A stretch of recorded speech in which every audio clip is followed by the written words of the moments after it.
At Villanova, we believe in community and in ourselves. We create, adapt, discover. And when confronted by uncertainty, we don't stand idly by. We never have. We get involved, lead by example, even when things are tough. Especially when things are tough. We take action because Villanovans are like that. Stronger together.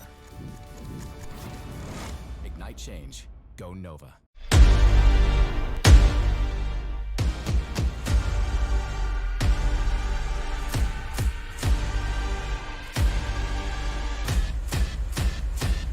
Let's give them something to talk about. I see the energy running out. I got a planet to run around. Okay. You ain't do nothing but run your mouth. No, I don't want to be humble now. You doubted me, nothing to talk about. Something to talk about. Something to talk about. I got a planet to run around. You doubted me, nothing to talk about. Good luck. Cause I'm outside, tough luck. No friend of mine, no runners up, pick it up. Hello everyone and welcome to week 14 of EGFC. My name is Sam Tuggs. Joining me, the always amazing Ocean Cast. And Ocean, we got a lot of games coming up today, but starting us off is going to be Villanova University going up against William & Mary. Now, these two teams, they've been through these seasons. William & Mary has been having some shakeups in the roster, so interesting things happening there. Villanova been struggling a little bit though. Yeah, no, Villanova, probably a slightly better year than last year. I mean, at least, they've got 2 forfeit wins on the board, right? Which at least looks better. And I think there has been some sort of progression. Although I don't think that progression is going to matter today. I think William & Mary, they had a bad week last week. They played against RIT. Had a bit of a shock loss, 3-1 in that one. And they're going to need to get a win here today. They're going to need to do a quick and professional job to make sure they stay in the top 5. Get that momentum going. We see what the standings are looking like as well. You still have this is the usual suspects, right, Ocean? This is really nothing, I think, out of the ordinary from what we're seeing here. William & Mary is sitting at that 5th place spot, and fortunately for Villanova, not quite on the standings list right now. There could be some changes, but I think with only 2 weeks left in the season, by the way, only 2 weeks left, as not much. I don't think there's going to be much wiggle room there for them. Actually, just worth to point out here. Look at William & Mary's win percentage. I'm not allowed to say what it is, but you all have eyes. You can look at that. Lovely little nice number there. And I mean, nothing really too much to say about the standings. I think the top 7 is roughly what we expected, apart from Colorado having a poor year this year and obviously having to drop points. So top 7, about what we expected. Absolutely. And we can go ahead and take a look at the rosters as well. For the side of Villanova, Nate the Cat, Salination, Blue Falcon 55, Tyler B16, and Vandervaart. For William & Mary, Max FTW 26, Nuke Llama, Gavant, Gouda? That's a name, and SLM. Ooh, it's good at games. Good at games. There it is. I can't believe it. I said Gouda. I said Gouda like a cheese. Like that, or is it like the cheese? No, it's not. Listen, you got gamers. Threw me away. It's got the U in there, right? Yeah. Where the O is supposed to be. Why? I hate English.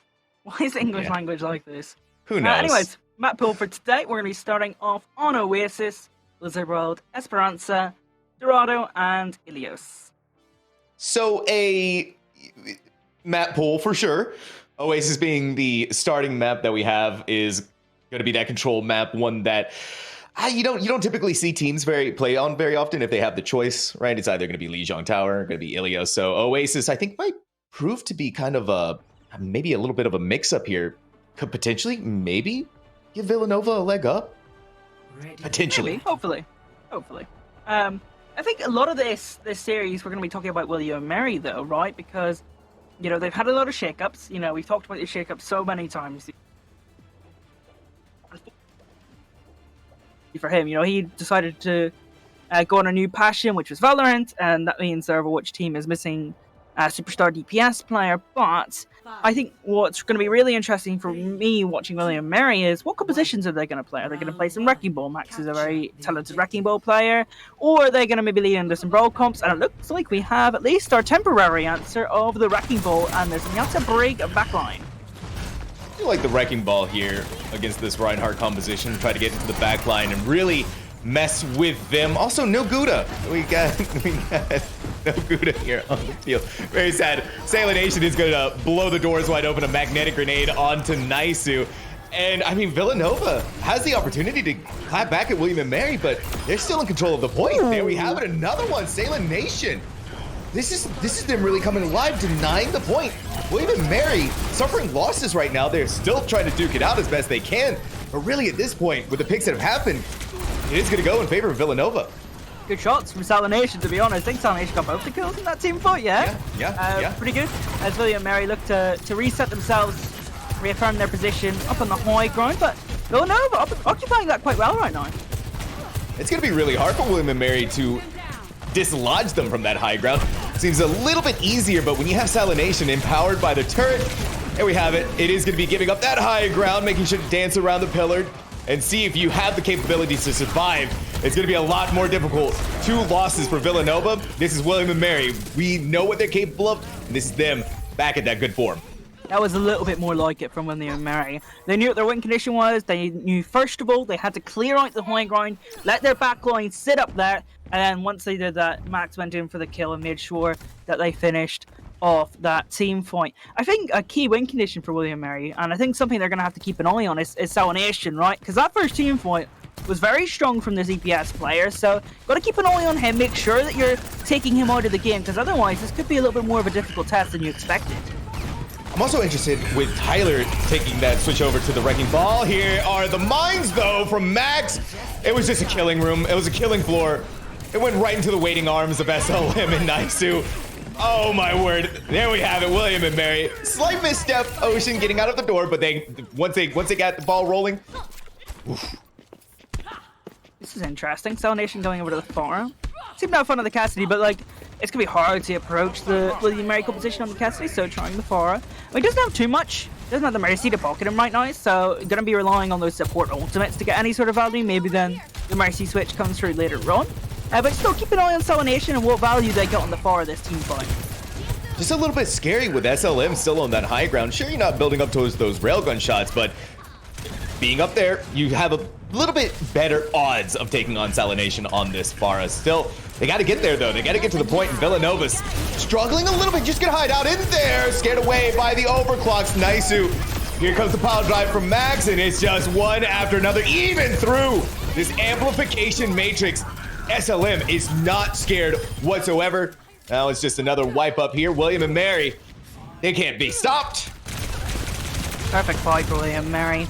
Both support ultimates used from Villanova, none from them. William & Mary have all the tools in the world, 95% and counting. I'm not sure Villanova can even touch. No, there's no one that can. Maybe Tyler? No, no one can.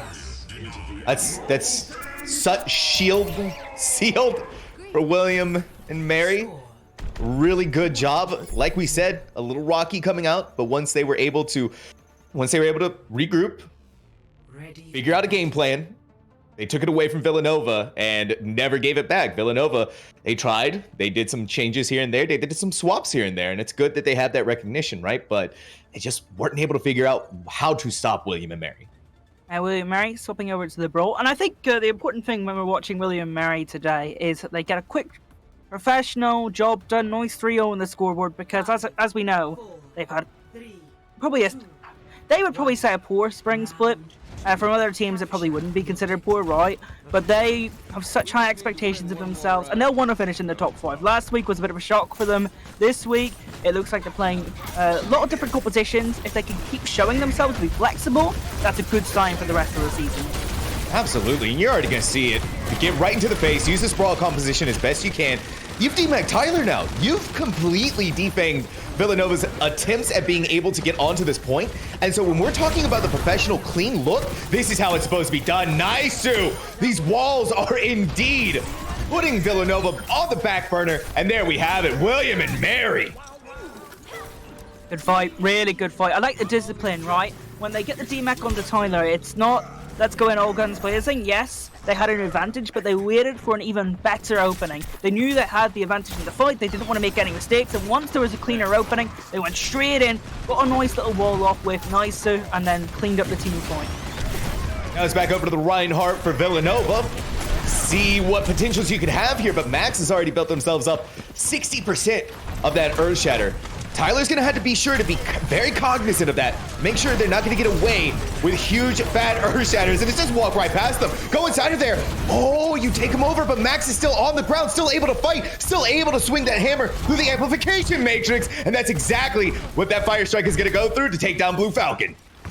I think Villanova, just look at the ult charges right now. Salmonation's got that Deadeye next fight.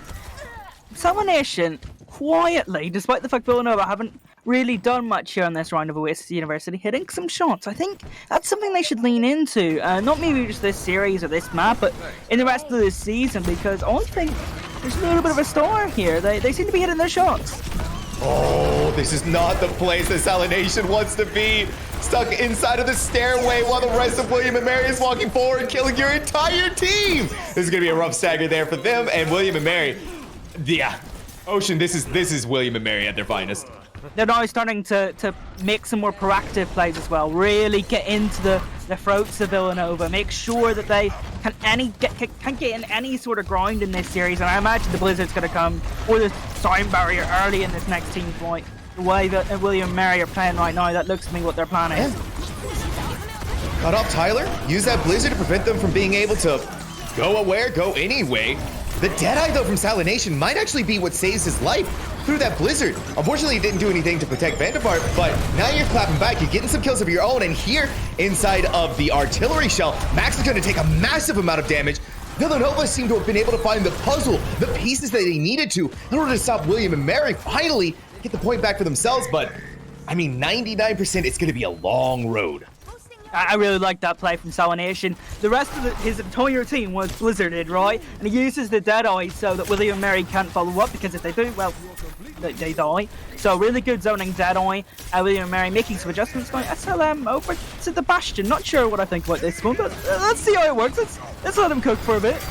Yeah, let him cook. Maybe he just wants to have quick shield bursting potential against Tyler, so that way they can set things up here. I mean, whatever happens, Tyler's not getting away regardless. Nice on the case and still hunting down Salination. Make that a double kill for this one. Going for the Mercy. The revive does go off, but Blue Falcon does not get out of there with their life intact. And this is just Nisu having a field day. William and Mary taking the win here on Oasis 2-0. Yeah, clean, professional performance from William and Mary. Exactly what we want to see from them. Probably exactly what they need as well, to be fair. I think they'll be pretty content with the fact that they're playing Villanova this week. They get a chance to brush up on their fundamentals, get a win on the board. This is all positive news for them. Villanova, they'll be happy with some moments. They won a team fight in both rounds. Salination looks like a good prospect, so they'll be happy enough as well. Yeah, I mean, they had some really good ideas, right? And those really good ideas, some were really good, and the other ones were just down to Salination being able to get a couple of picks. But hey, that's a win, in my opinion, for Villanova, and something that they could use if they want to continue to, get better as they continue to progress as a team. Now we look over towards our next map, Blizzard World. This is something that I think is, once again, going to work out really well for William and Mary. We saw the ball composition could be really useful when choosing to make that attack, but I also saw that brawl composition really good for the defense. So William and Mary are able to cover both of those angles. Yeah, they've got lots of options. And I wouldn't be surprised if they brought out some Sigma play here as well. Sigma, really good on this map. Hanzo, Widowmaker, you can play some sort of poke-based compositions, especially on defense here. On Blizzard World, you've got lots of options. I'm curious to see what William and Mary bring for us here. I actually imagine that we'll see something similar from the side of Villanova with the Reinhardt composition. Maybe get Salination on the Cassidy. That makes a lot of sense to me from their perspective. But I want to slow things down. Maybe not talk so much about this series for just a moment. Talk about William and Mary in general, because this is a team at the start of the season, and definitely with the results at the start of the season, they could definitely be considered title contenders. Obviously, they've had to change some things around. But if I were to ask you the question now, do you think William and Mary will be in the title hunt at the end of the season? What would your answer be? More than likely, no. Blunt. What do we think they're missing? What do we think they're missing? Because I think we've got a little bit of time here to have a little bit of a discussion on that while this first attack happens. It's not that I don't think that it's not necessarily what they're missing. It's just when you look at the landscape right, of all of the other teams that are out there, the coordination that comes out from teams like University of Delaware, UTK, the veteranship, being able to have that teamwork that's been built over the course of an entire season. You've had split, you've been through the first split, the second split now, and it's continuing to build your way up towards that. William and Mary, this is a team that works out really well together, for sure. But they still, you know, there's still moments where it's like, okay, we're seeing maybe here and there, something's not quite clicking yet. I'm liking what we're seeing from Villanova going for this flank move, though. William and Mary, with this ball composition, a little all over the place, but we'll get back. But Ocean, what are you thinking? I think I agree. I think they want to solidify this season, get top 5, and then maybe push on towards that title that they so wanted this year, next time around. I think that's gonna be a more sensible option for them because they've got some really good pieces here. I think looking to develop them will be a really good idea, as this fight is now finally starting to develop. Yes, it is. Still up there. Oh, that's not the way that you wanted to go, though. Vandervar taking one-way trip down into the water. Forgot to bring their bathing suit, and so it's just going to be an insta-kill like that. Salination, all they're going to be able to walk away with for Villanova. 1 kill onto SLM, but Sojourn's going to get back, and a really rough stagger onto Tyler B. I really appreciate Villanova taking the long way around so that we can have a conversation about William and Mary's title charge. I think that was very nice of them, to be honest. And are you suggesting that if you bring up your characters in a bathing suit, they don't get insta-kill? Because there are, yeah, like, you've got like the Wave Racer Diva skin, and you've also got Blue Falcon getting picked. So it's gonna be a little while before Villanova are able to reset and go again. Yeah, that's rough. And Mary just gets to chill out up here on the high ground. Villanova switching over to the Diva, maybe to be able to apply more of that pressure to get rid of them. But so far, Villanova has not been able to, not with the loss of Blue Falcon very early on. And another quick pick from SLM. No more DPS for Villanova, completely defanged. It's gonna have to be to try and get away. That's gonna be a sleep from Vanderfart on the Max FTW. Yeah, okay, there it is. Villanova, gotta get out of there. Oh, Max is gonna chase Tyler. This daggers, it's not good. Oh, Tyler lives for now. Blue Falcon doing a really good job there to keep that tank up. Otherwise, you probably have to wait another 10 seconds for your Diva to jump off the map and then respawn before you go again. It's not looking good for Villanova, Sam. They don't really have the ultimates ready to go. I mean, Nano Visor, that's an option. And actually, the one hasn't quite built up the Transcendence. There's a small window of opportunity here. That window of opportunity is getting smaller and smaller, slimmer and slimmer, and now completely shut away. They use the tactical visor, but they still have the nano boost at the very least. They still have Valkyrie. They have so many different, they have the support options in their toolkit. But William and Mary, they still have Overclock. They have Transcendence and about to have that rally. So less than a minute to go. Maybe the self-destruct could potentially blow something open, but I don't know about that. Yeah, that was just a small window of opportunity where you had the Nano Visor online. They didn't opt to go for it. Maybe they thought Kavant had Transcendence. The problem is, Kavant still was Transcendence, and Nuclear will be up to the rally before this next fight starts. Oh, big kill though for Nate the Cat. That might open things up. Take it away, Sam. It could be, potentially, Nate the Cat. Now we're going to see if this self-destruct can find anything. It is actually going to get Kavant, who just stood there and looked at it. Ocean, I'm going to be the trans as well. Yeah, he had the ultimate available. He couldn't run away from that. I mean, I like shiny things too, Kavant. I really do. But maybe that's not the thing you should be looking at. It could be Max to save the day. SLM2, this overclock, where it looked like it was going away for Wave and Mary. SLM is just going to turn things back around. Max FTW too. We got to give it to the tank as well. A really good moment here from both of these players. 90.4% for Villanova. I think that was more than what we were expecting, Ocean, especially considering Kavant still has that Transcendence. Are they doing like some challenge mode now where you're not allowed to use a support ult, something like that? I don't know. That was a nice wacky engagement at the end from Max and SLM to turn things back around. Villanova almost creating an opportunity there. I actually like the self-destruct onto the backline. I feel like even if Kavant didn't die, you would have got a lot of space and potentially a tick on the objective anyways. But, I mean, it got a little bit more than that, and Villanova, they'll be happy with 90%. You know, it's still winnable. And Blizzard World is one of those maps where, you know, there's a long distance from the first spawn to the objective. So, a couple of picks, and maybe we can talk about Villanova getting something here. Although, that's very unlikely. It is. Villanova, it was an opportunity that they had in front of them. A Max FTW on the on the Wrecking Ball was so, I mean, just disrupted them entirely that Villanova didn't really know what to do. And then, of course, SLM on the overclock, you're dealing with a war on two fronts. Villanova can really only concentrate on one at a time. And when you're getting dismantled piece by piece too from SLM, getting pile drived up into the air, so that way you can have more setup for SLM to get more overclock kills. Well, it's just William and Mary able to run away with it and save it at the very, like, less than 10% to go for Villanova. Interesting compositions, though, from both of our teams. Yeah, okay, so we got ball defense here as well from Villanova. Don't really have anything else that's going to apply frontline pressure. Maybe the Cassidy is going to sit a little bit more direct to try and poke William Mary off from making these engagements? No. Okay, so William Mary right now, they're using the Sombra to scout and then change their composition. So they're just going to go back to their default, which is the ball Zenyatta break back going, and then go from there. Strategy, that's a good decision. Now William and Mary have to go up against Villanova in something of a composition that they're trying to mimic here.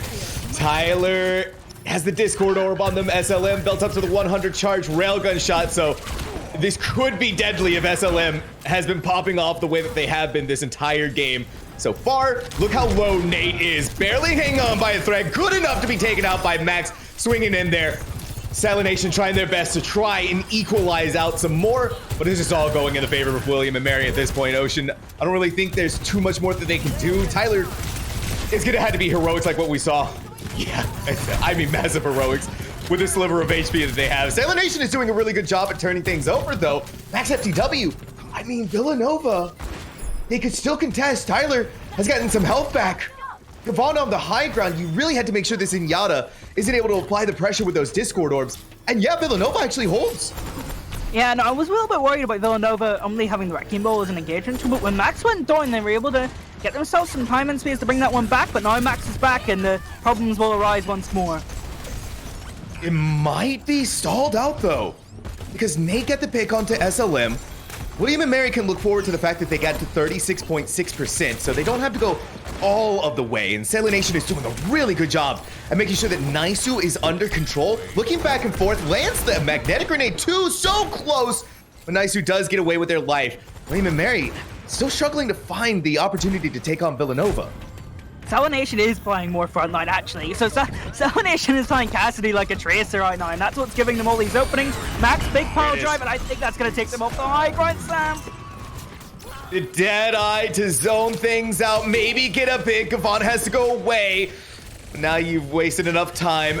Not able to get as much healing as you want, especially not when SLM is inside of this overclock. It is indeed going to be ending now here.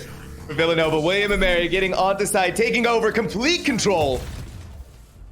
Now 2-0.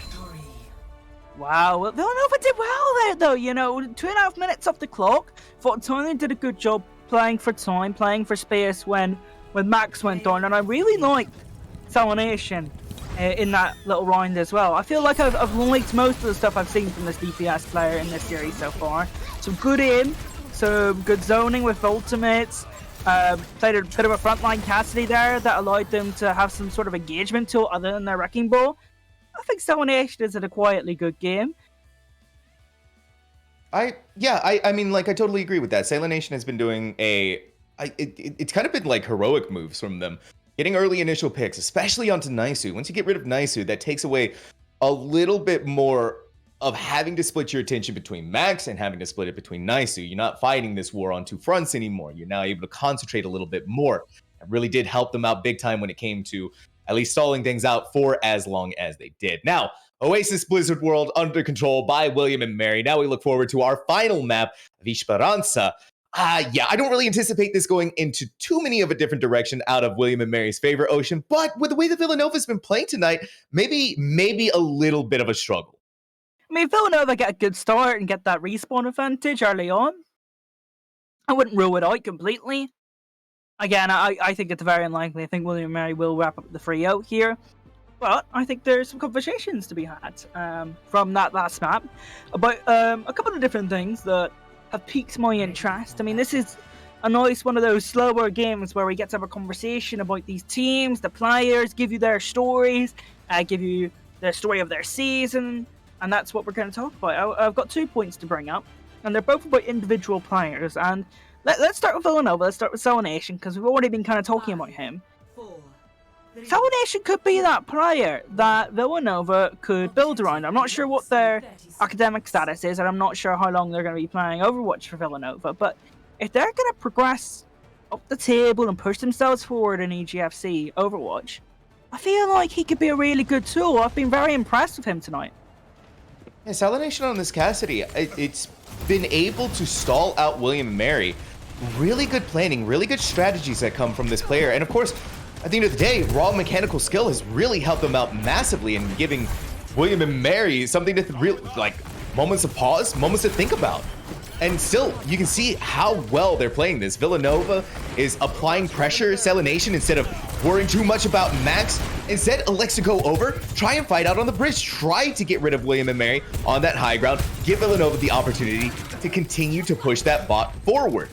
If Max is interrupting your backline, what do? You send your best player to try and find some picks against the enemy team on their backline. Now, it's still trying to contest. Neither of these teams have been able to find a pick so far until SLM railguns Salination back into the spawn room. Yeah, that's an important kill, right? Because Salination's the key player as well. Max is going to use this opportunity to go in, pile drive, and this should be the engagement tool that William and Mary need. Yeah, at that point too, Tyler has fallen to Nuke Llama, really turning around our attention to sweeping up the rest of Villanova. And now William and Mary in control of the push bot. Salination making the interesting... Ooh, yeah, switch over to Soldier 76, and SLM is going to stagger that out and give William and Mary more room to push. And you know what? I really like that engagement from Max, and that's the next player we're going to talk about, because Max, as an individual, was probably the best tank player in EGF last season.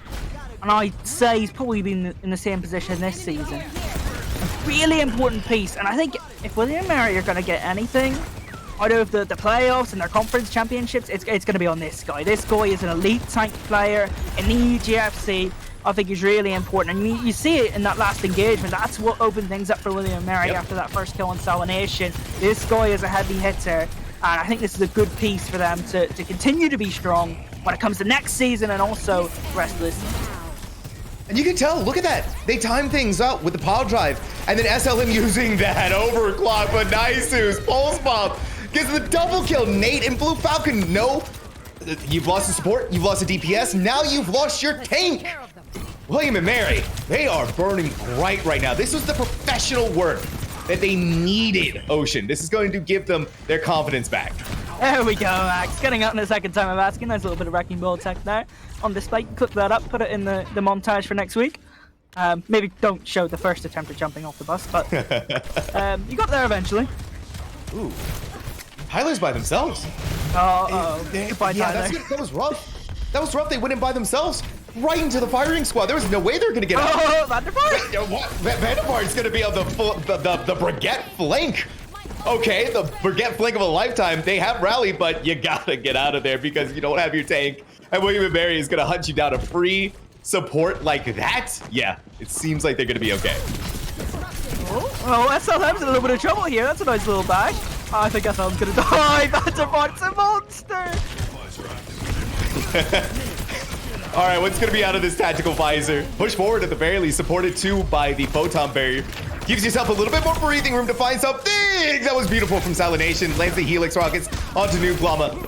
Now William and Mary have lost a lot of that mobility. You still lose out on Tyler. Tyler is they want to commit so much to these fights that it costs them their life. And now Villanova has to play this sort of, this scared game of trying to survive until they can get back. Nice little kill there from Salination. Salination, he's just getting these kills max low as well. I think it's time to go in. Oh, never mind, it's dying. You can tell that Salination is just having fun. They're going around, they're trying to find the pigs, and they get the pigs. That's what's even more important here. Up in the air, Salination is doing a fantastic job. You're even giving SLM pause to have to reposition around the cathedral, around the bell tower, to try and survive and find pigs. It's just Max, though, having a field day. Isolate supports, isolate someone, go for whoever's weakest, and run away with a kill. There we have it, another one. Now, I know it is my factual job to be able to tell you what's going on, why it's happening, etc.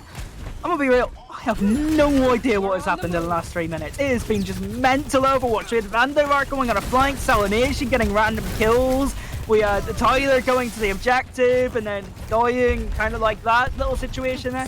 It's been a really messy last couple of minutes. It's been very enjoyable though. I think Villanova have done a really good job of making this game a little bit more chaotic and more difficult for William & Mary. And this Rise is going to attempt to do the same thing as will the rally, but it's been well responded by Nuke Mama's time barrier.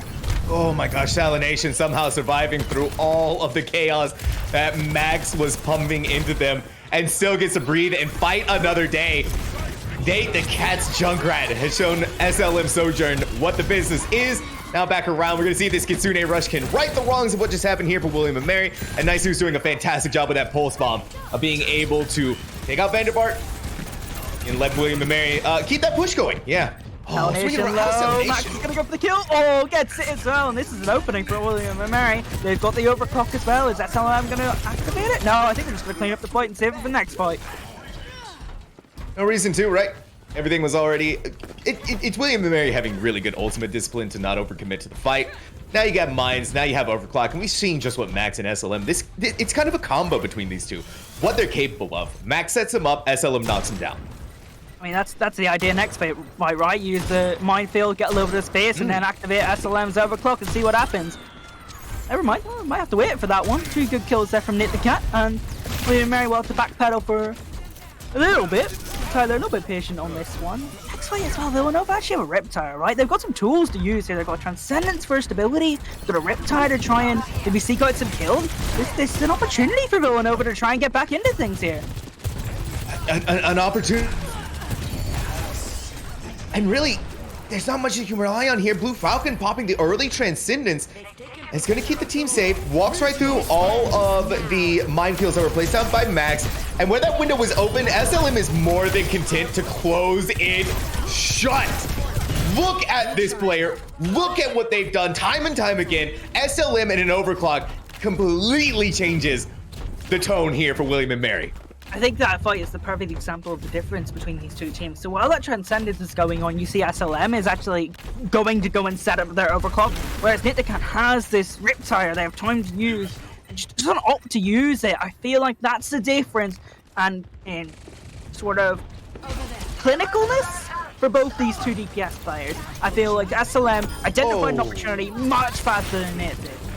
Now Villanova has no more supports, no more healing coming in their way. Salination is not able to land the headshots. Seeing what we can get outside of the infra site, but not going to get much because SLM is taking out everybody who even looks at the bot bunny. This is the last opportunity for Villanova to stop this, but a really good roll in by Max stops it, and William & Mary, a clean 3-0 here on Esperanza. Clean, professional job from William & Mary. That was the key for them today. Get the win on the board. Get 3 map wins on the board. That's what they needed to do. That's what they did do. They'll be happy with this week. Villanova, they've got some to build to right. They've got some pieces. Let's see if they use them in later weeks. Yeah, it's interesting Villanova. Villanova, you know, it's exciting to see what they're going to be able to do in future seasons, especially with kind of the base they have right now. And you keep adding ingredients into it until you get the perfect recipe. William & Mary, this was a win they needed. They looked really good tonight, and we're going to try and get things set up for an interview with them, so don't go anywhere. We'll be right back. At Villanova, we believe in community and in ourselves. We create, adapt, discover, and when confronted by uncertainty, we don't stand idly by. We never have. We get involved, lead by example, even when things are tough. Especially when things are tough. We take action because Villanovans are like that. Stronger together. Ignite change. Go Nova.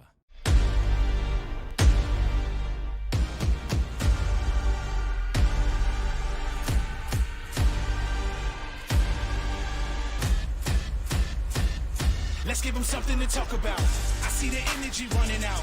I got a planet to run around. Okay. You ain't do nothing but run your mouth. No, I don't want to be humble now. You doubted me, nothing to talk about. Something to talk about.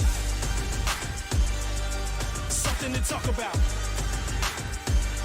I got a planet to run around.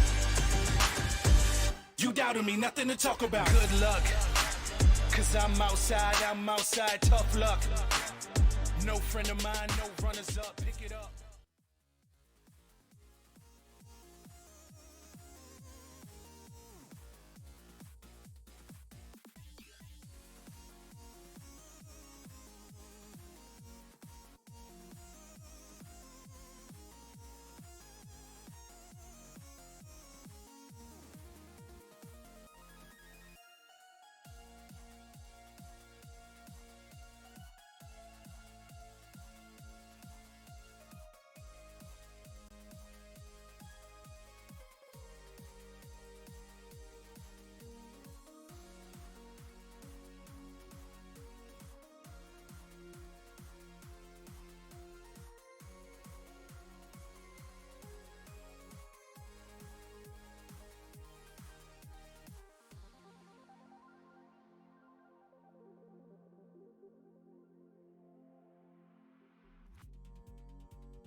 Now joining us from William and Mary, we have the amazing Naisu. Naisu, first of all, big congratulations to you. Big congratulations to William and Mary on the win.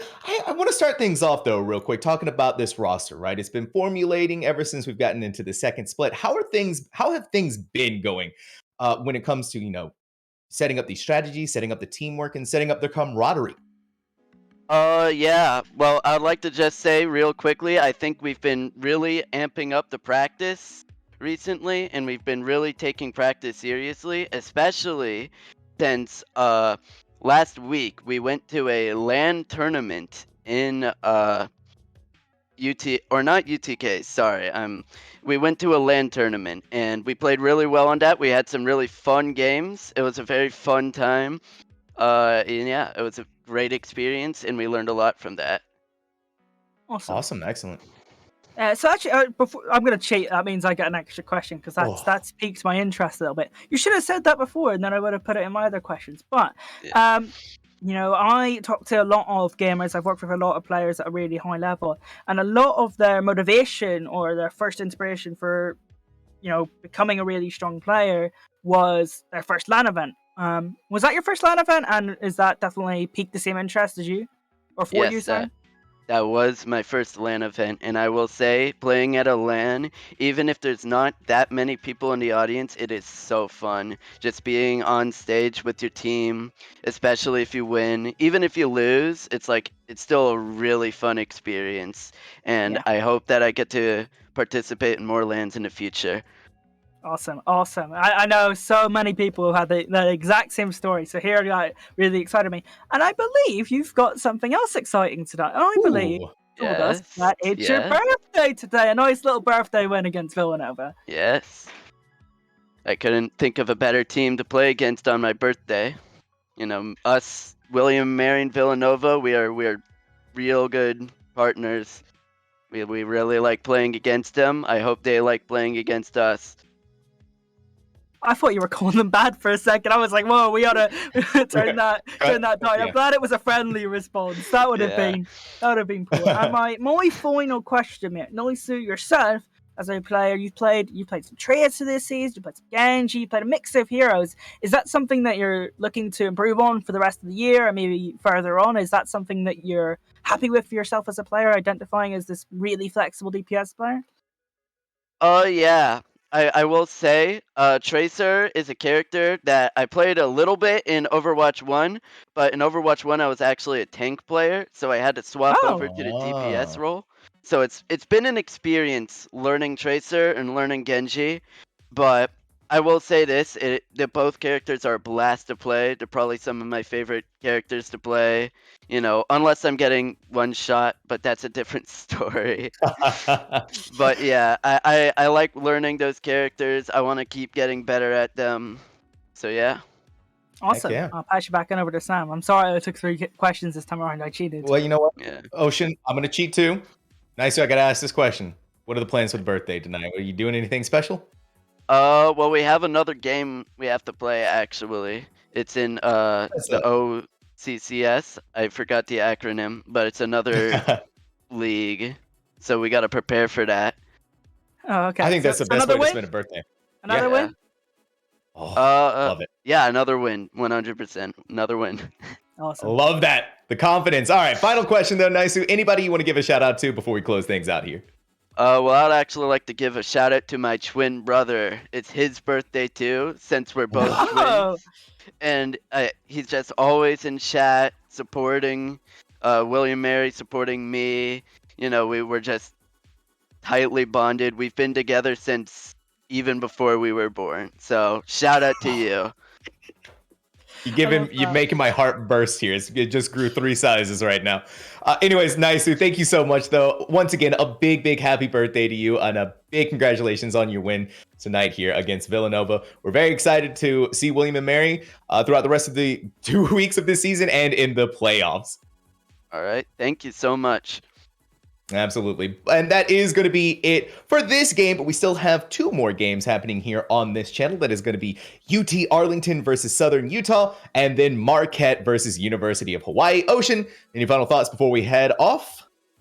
All I will say is, in Week 16, we've got some banger matches. Week 15, we've got some banger matches. We've got some great narratives like can William Mary mount a title charge towards the end of the season? We're a little bit doubtful, but I'm sure those at home might have some other thoughts, and William Mary themselves, they have some other thoughts as well. That's a narrative you can keep your eye on. And Week 16, Week 15, lots of great games you want to tune in before the playoffs here at EGF. Indeed so. But don't go anywhere, because like I said, we still have 2 more games happening tonight, and those will be happening very shortly.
Hello and welcome to EGFC Season 4. We are deep into this season of EGFC, week 14 now.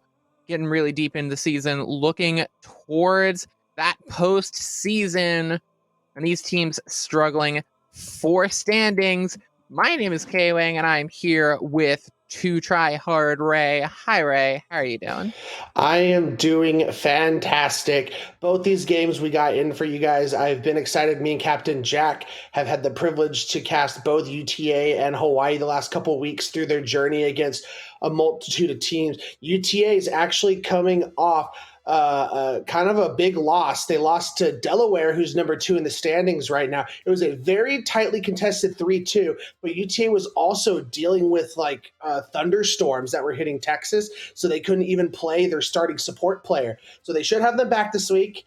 I also live in Texas, haven't heard much about any kind of bad weather going on, so hopefully it's going to be a bounce back week for them. Yeah, you definitely have a bit of an underdog narrative here with Southern Utah. UT Arlington sitting pretty at the top of third place in the standings, and Southern Utah, they're looking to try and climb their way up, but it is getting late in the season, so if they want to have some kind of comeback, they've got to start it now. And you have your rosters, Andrew and Dez on the DPS for UTA, as well as Tomato Lord on the tank. You got Stank Badge, and you got Shing rounding out the supports, whereas on Thunderbird Gaming, you've got Relidox and Asian Boy on the DPS. You have DXL, PHXN, I'm going to call them DXL, on the tank. And I think it's Dolphin, by the way. Oh, Dolphin. Yeah, that would make more sense. And Compress and Zemetic rounding out the supports. A little bit of a rank disparity, though. Yeah, very much so. One player to highlight is Stank Badge. He was the one who was unable to play for UTA last week. He was literally on 500 ping, played first map on Li Zhang and just played Lucio and really couldn't make it work. 500 ping is 500 ping. So they ended up subbing him out, and they ended up, making it 5 maps, but to be able to have your full lineup back and bounce back is always going to be great. So with these lineups in mind, let's go ahead and transition you guys to our map lineup for tonight. And we will be starting on Oasis, and we'll for sure be going to Blizzard World and Esperanza. If we need extra maps, that'll be Dorado and Ilios. Really excited for this. And going on to Oasis with that first map, I'm wondering, Ray, what do you think are the compositions we're going to see here? I know we were talking about some of the Overwatch League compositions that we've been seeing through some leaked scrims, but what do you think we're going to see come out with this collegiate play? We do have that new patch that came in 2 days ago, and I think one hero we could start to see a surge in is that Baptiste. Had that buff to the immortality feel, where the minimum health it'll leave you at, instead of 10% of your health, it's now been buffed to 25% of your health. So that immortality feel is going to be that more valuable in these Reinhardt-based compositions. So it wouldn't surprise me if we see that. But as it sits, we're starting on City Center, which has a lot more room and a lot more dives can be worked with. So we see UTA, they love their ball compositions, K-Wing, and we see them already showing that in the spawn doors. That we do. You see Tomato Lord on the Wrecking Ball, whereas Dolphin on that Reinhardt. I do like the Reinhardt composition. I think the Echo's an interesting pick from Dez, but we'll have to see as they roll out. I think the big issue for Southern Utah is Reinhardt kind of struggles to deal with ball, lots of just ability to boop you out of positions you don't want to be in, and already Asian Boy taken down by the slam. Flattened by Tomato Lord coming in on that Wrecking Ball with those adaptive shields, looking quite like a Tomato himself, is already rolling out. There's that focusing beam coming out from Dez on the Echo. And just a really great first opening fight from University of Texas. And they're going to get that first point capture as soon as they remember to step on the point. in these ball-based compositions, you talked about how you were going to be very curious to see how this Echo works. I think the thing with this Echo is this ball composition can sometimes, because they don't have a lot of damage between the Tracer and the Echo, that having that focusing beam to be able to, because you can get targets low, it's just finishing them off, and the Echo does a perfect job of being able to do that. Completely agree. Is now Asian Boy getting a lot of pressure, but going in a bit too deep again, getting caught out, and you're looking at another one fight for UT Arlington. Tomato Lord gonna seal it up with a pick onto the Echo. Both DPS for Southern Utah gone. Now they're just kind of caught behind the enemy lines. Well, I say that, but Z-Medic finds that headshot onto Dez, looking to turn it around. Tomato Lord gonna get hacked behind, away from their support. There's the EMP coming in from UT Arlington. Southern Utah looking to make a comeback onto the members of UT Arlington. There's the minefield to keep UT Arlington safe at this point. And still, this point ticking up time and time again. They're still holding on. There's the Kitsune rush. Southern Utah putting everything they can, but they lose the medic. Stank Badge uses the Transcendence, keeps their entire team alive, and even with the pick from Compress onto Shing, it's still a one fight for UT Arlington. Yeah, we've seen Southern Utah make this swap over to the Echo themselves and the Sombra, trying to hope that Asian Boy's hacks can deal with Tomato Lord. It's been somewhat successful, but hasn't been able to get the ultimate job done of finding these kills, because he's able to just get these health packs and roll out and put enough pressure on Asian Boy to force him away. This is starting to become very dangerous for the Utah. They're in final fight territory. They have 4 ultimates that they're building up to that they're going to be able to use here. So they need to get in, and they need to get in fast. Oh, so Asian Boy goes down early. That's absolutely devastating. Dez getting the copy onto the Winston is going to try and build up to a Primal Rage. The point going to get captured slightly by Southern Utah, but not to completion. Z-Medic goes down, and it's not looking good for UT Arlington. The copy onto the Wrecking Ball. Relodox trying to stay alive, trying to get a minefield, but cannot. There is the big EMP coming out from Asian Boy, but it's just not enough. Round 1 goes to UT Arlington.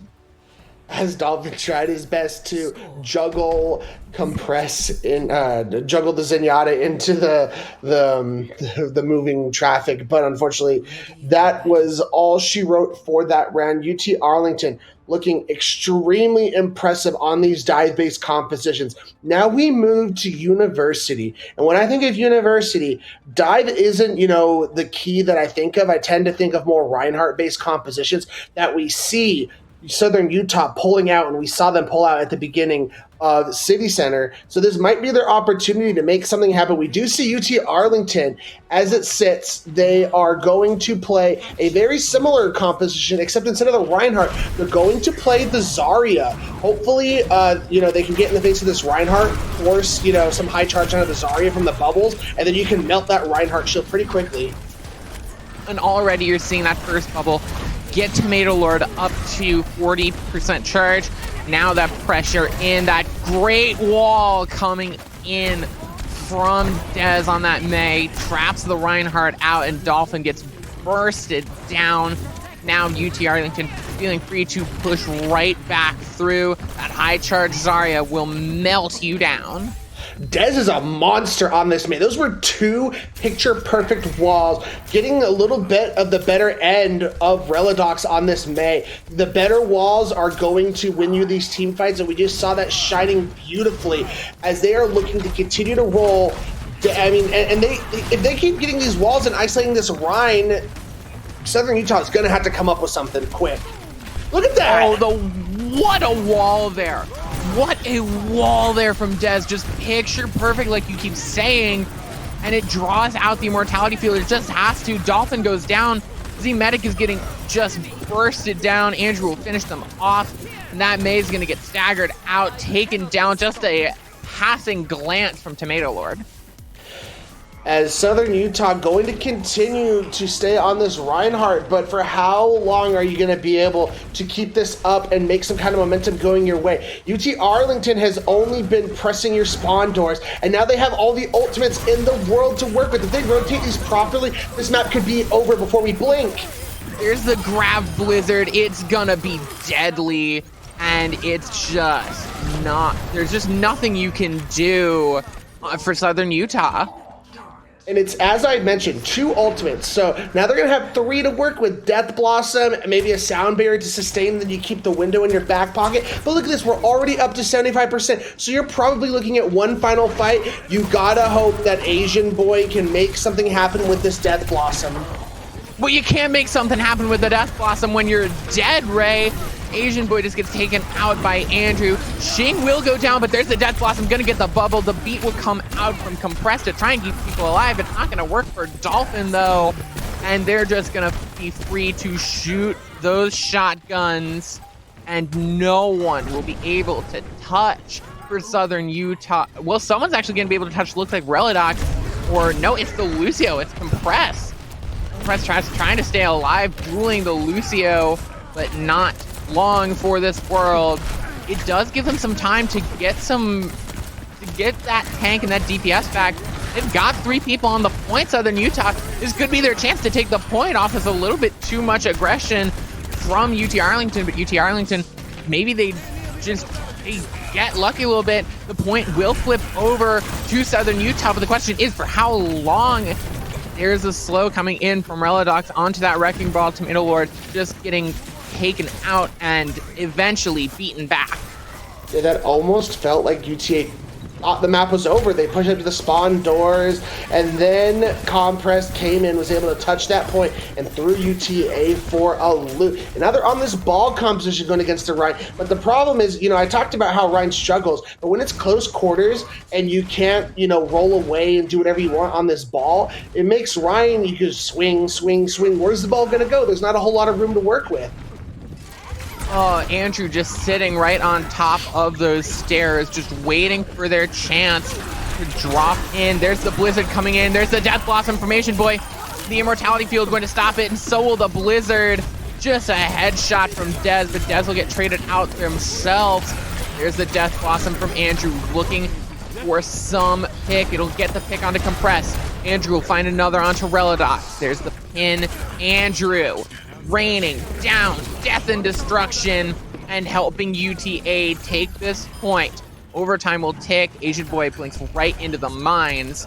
And Compress, you had some hero plays before, but UTA solidly taking the map. It took a little bit longer than what they were hoping to do, got a little overconfident when they thought they had that dub locked up, but at the end of the day, they were able to, swap their composition up a bit, build up to some of those key ultimates, and then just their superior skill and team play continue to shine through as we're seeing Dez on this May. Pretty much got the better end of Relidox that entire map. The walls, as I mentioned, were just amazing, and their blizzards were always perfectly timed and just got the most effective amount of people. Yeah, and you saw it every single moment. It just seemed like whenever that Reinhardt was stepping through a choke point, there was a wall right behind them. Whenever someone just inched a little too far through the choke point, a wall would shoot right up behind them and they would get devoured by the members of UT Arlington. And this is just the challenge that Southern Utah University has to face. This is how coordinated their opponent is. This is how really good their opponent is. They have a big challenge in front of them if they want to make this a game. Yeah, they're very versatile too. To see a Zarya come out to play, you don't see that every day, and they played it so well. Andrew is a very flexible tank, constantly had that high charge on the Zarya. As we move into map 2, which will be Blizzard World and K-Wing, I think this is only going to continue to favor the likes of UTA, because when I think of Blizzard World, I think of some major Wrecking Ball just damage that Wrecking Ball can do. Couldn't agree with you more there, Ray. it's Blizzard World is a wrecking ball's playground, and we've seen UTA loves the wrecking ball, absolutely loves it, and if you're Southern Utah, you've got to figure out a way to counteract that wrecking ball. The big question is going to be, how do you try and combat this wrecking ball composition? I've seen a couple of different ways. I was casting a game last weekend where a team was running a Winston-based composition, but very similar to this ball. The Winston was just there instead of the ball, essentially. And what they started to do to try and combat that and force them to swap was they played a Diva-based composition. Lots of micro-missile damage can really put a lot of pressure onto the ball, but they also played a Cassidy and a Reaper. So if the ball ever came in, you had so much damage from the Reaper, and then throw in the magnetic grenade, and the ball can never do what he wants to do because there's always too much damage in his face. As we set up on this defense for Southern Utah, they're going to play a Sigma-based composition, which I'm here for. Relidox on this Ashe going to have that ability to have the throwable shield from Dolphin to try and help, and they are still expecting to see this ball composition coming out of UT Arlington, so I think that's why Asian Boy is on this Sombra. But currently, Tomato Lord is on this Doomfist. I wonder if they were checking to see what's going to be played, but no, they're going to commit to the Doomfist. No, they're committing, and they're going to sweep through high ground, knocking Southern Utah off with just a few abilities, setting up their own Junkrat, and just showing off what Doomfist does best. Relidox is going to find the pick on a Stank Badge, though. That's Zenyatta, not long for this world, but it's immediately traded for by Z-Medic, falling on that Ana. Tomato Lord finding the pick, and it's going to be a quick first point capture, it seems, but Tomato Lord's going to get bursted down on the side of Southern Utah, but even still, it's just not enough, as the last few DPS in the tank, Dolphin's going to get surrounded and bursted down eventually by the DPS of UT Arlington, and it's that early first point capture. That's going to be the question for UT Arlington. I like the Doomfist, and I like the Genji being able to sync up with each other. The On and the Zen is very interesting coming out from the support line. I think the Ana, fine and dandy, you're able to nano your Doom in. The Zenyatta is strange. We saw even early on that Stank Badge is going to be very diveable and just wide open, as we see Relidox picking off Andrew. So Stank Badge is always going to have to be head on a swivel, looking out especially for Relidox, who's been doing a good job. And now that they're on the Winston, Zenyatta has to be even more careful and avoid these dives. Yeah, Stank Badge is going to be the litmus test for how a fight is going for UT Arlington. If Stank Badge is appearing on the kill feed, it is not going good for UT Arlington. That dive is going to be a success, but now you have the Junkrat getting the nano and jumping in and then getting slept, woken up, bursted down.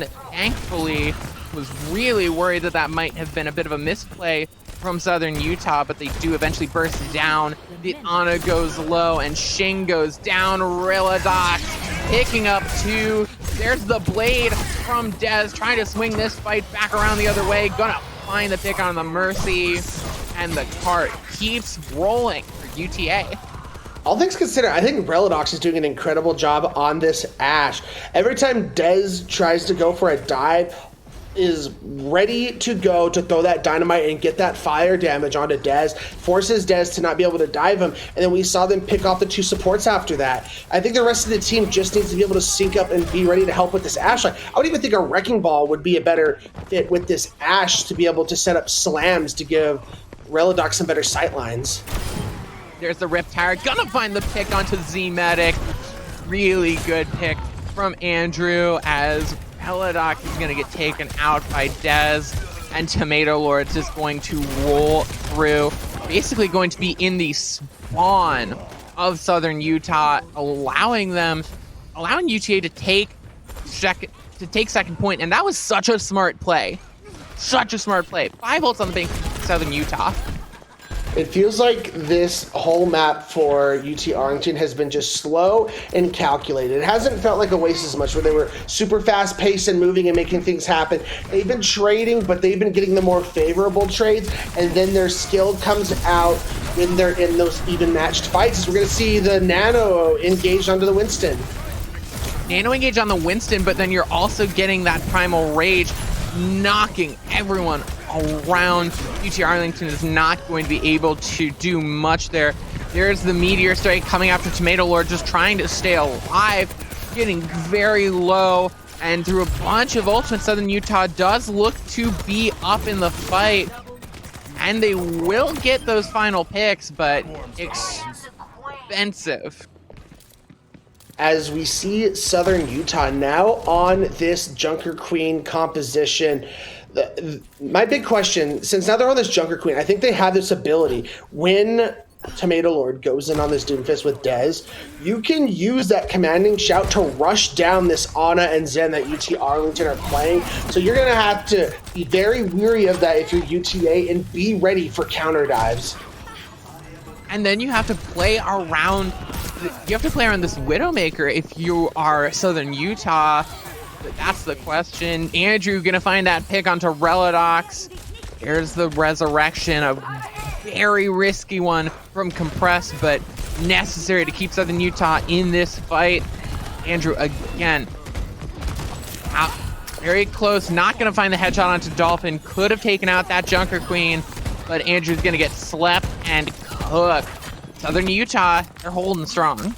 I was about to say, I feel like this is the time where UT Arlington needs to make a swap, and we see Tomato Lord doing just that. Now pulling out the Zarya. I mean, it's going to play very similarly as it did into the Reinhardt for the Junker Queen. It's going to be about getting in the face of this Junker Queen, using the bubbles, get that beam up, and then focus down Dolphin very quickly. Really good stuff. There's the blade coming out from Dez. It's already going to get the pick onto Relodox, but that's all it's going to get as Z-Medic is there with the sleep.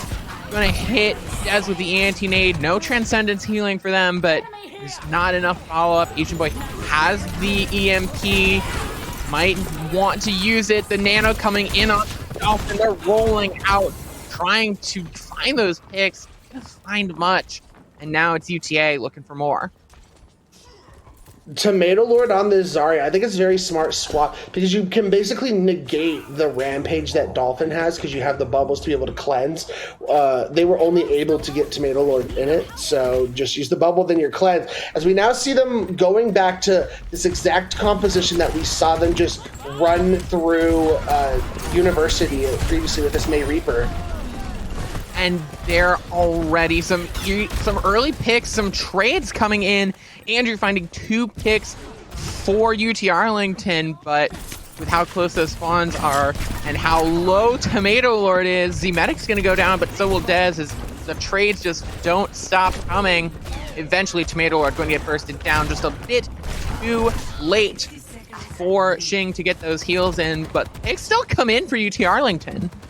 Yeah, they're getting late staggers onto that Ash and Mercy, unfortunately. Just Tomato Lord didn't have the bubble to protect himself. They could have really kept this going because they have Graviton Surge online. So they have, I mean, Grav is such a huge game, fight winning. Oh, but it's not going to matter when your Reaper is done and dusted. No, it really won't. The Graviton is only going to catch up Dolphin, and then you can focus up all the healing onto Dolphin. They are still going to go down, but that was a whole ultimate. And one that could be a fight winner for just one tank, and your tank is going down pretty low. Z-Medic going to fall as well. But the Blizzard! Dez showing why they're still dominant and saving it for UT Arlington. 14 seconds on the clock for Blizzard World? That's pretty good. That's a big 14 seconds too, because no matter how successful Southern Utah University is on this attack, UT Arlington just bought themselves another attack. So they got to be feeling good about that. And like you mentioned, for Blizzard World, it's pretty good to complete, especially with time on the clock. So as we now swap sides, Southern Utah backs against the wall. They cannot afford to go down 0-2. But UT Arlington hoping to continue this dominance they've been showing and continue to rise in the ranks for this season of EGFC. Yeah, and it's not like we have been seeing Southern Utah completely helpless. We've seen them have some really good moments. I think, what do you think they have to do in order to get a successful attack going here? I feel like they just have to recognize a little bit better in these fights when they just need to realize, hey, this fight's over. Even though we have a couple people, let's back up and regroup. And if we can just regroup as a full 5, we're going to be able to wipe out UT Arlington much faster. Because I feel like the Ash and the Mercy kind of staggered themselves out a little bit too long on that last fight before the grab came out. And that was a big issue. So they just need to keep on the same page and just have some situational awareness of when they should be going in, when they should be staying out, and when they should group up. You heard it here, folks. First, folks, we'll have to see if Southern Utah can pull this out, can pull out a win. Already going to run into Dez over on the side. Going to pepper in some damage onto both Tracers. But there's that first pick. Shin gonna get a pick onto Z-Medic. And it's just Southern Utah having to back out. They're caught in there, and they don't have a lot to sustain. The Resurrection's going to come in. And as Tomato Lord tries to... Wow, Z-Medic just does not get to play the game of Overwatch, do they? But the pick onto Tomato Lord is huge. We'll have to see if Southern Utah can come in and capitalize on that. Dynamite getting thrown out. They're probably going to get a tick off it. Good for UT Arlington to wait for that Doomfist to come back. It's Tomato Lord. You know he's got the rollouts already back and ready for some action. That first tick isn't even going to come, but Tomato Lord goes into aggressive again, gets themselves picked off. Southern Utah is ready to re-engage. Reladoc's going to go low, but get healed right back up. Pulse Bomb from Asian Boy not finding any purchase. Oh, barely staying alive is Stank Badge on that Zen on the high ground, but still, 2 ticks going to go through. Stank Badge going to get taken out, dropping down right into the waiting shotgun of Dolphin. It's only Shin gonna find a pick. The Nano going in onto Dez. UT Arlington is committed to this fight. They're going to try the stick onto Z-Medic. Leads it right into the arms of Dolphin. And with a hero play, Dez keeps the hopes of UT Arlington alive. Wow, I did not see that fight turning around, but heads up to Shin, getting that nano in just in time onto Dez, and then Dez did what he needed to do. Put a lot of pressure, forced him back, and then got that beautiful stick onto Dolphin, got the double kill, and now they're continuing to hold. They're already half the time off the clock, and Z-Medic's down again. Yeah, Z-Medic getting picked off really frequent with a pretty big frequency, and you just can't have your Ana getting picked off that much. Dolphin does have this ult. If there's a fight to win it, it's gotta be this one for Southern Utah. There's the pulse bomb coming out. Not gonna find a stick for Asian Boy. The commanding shout.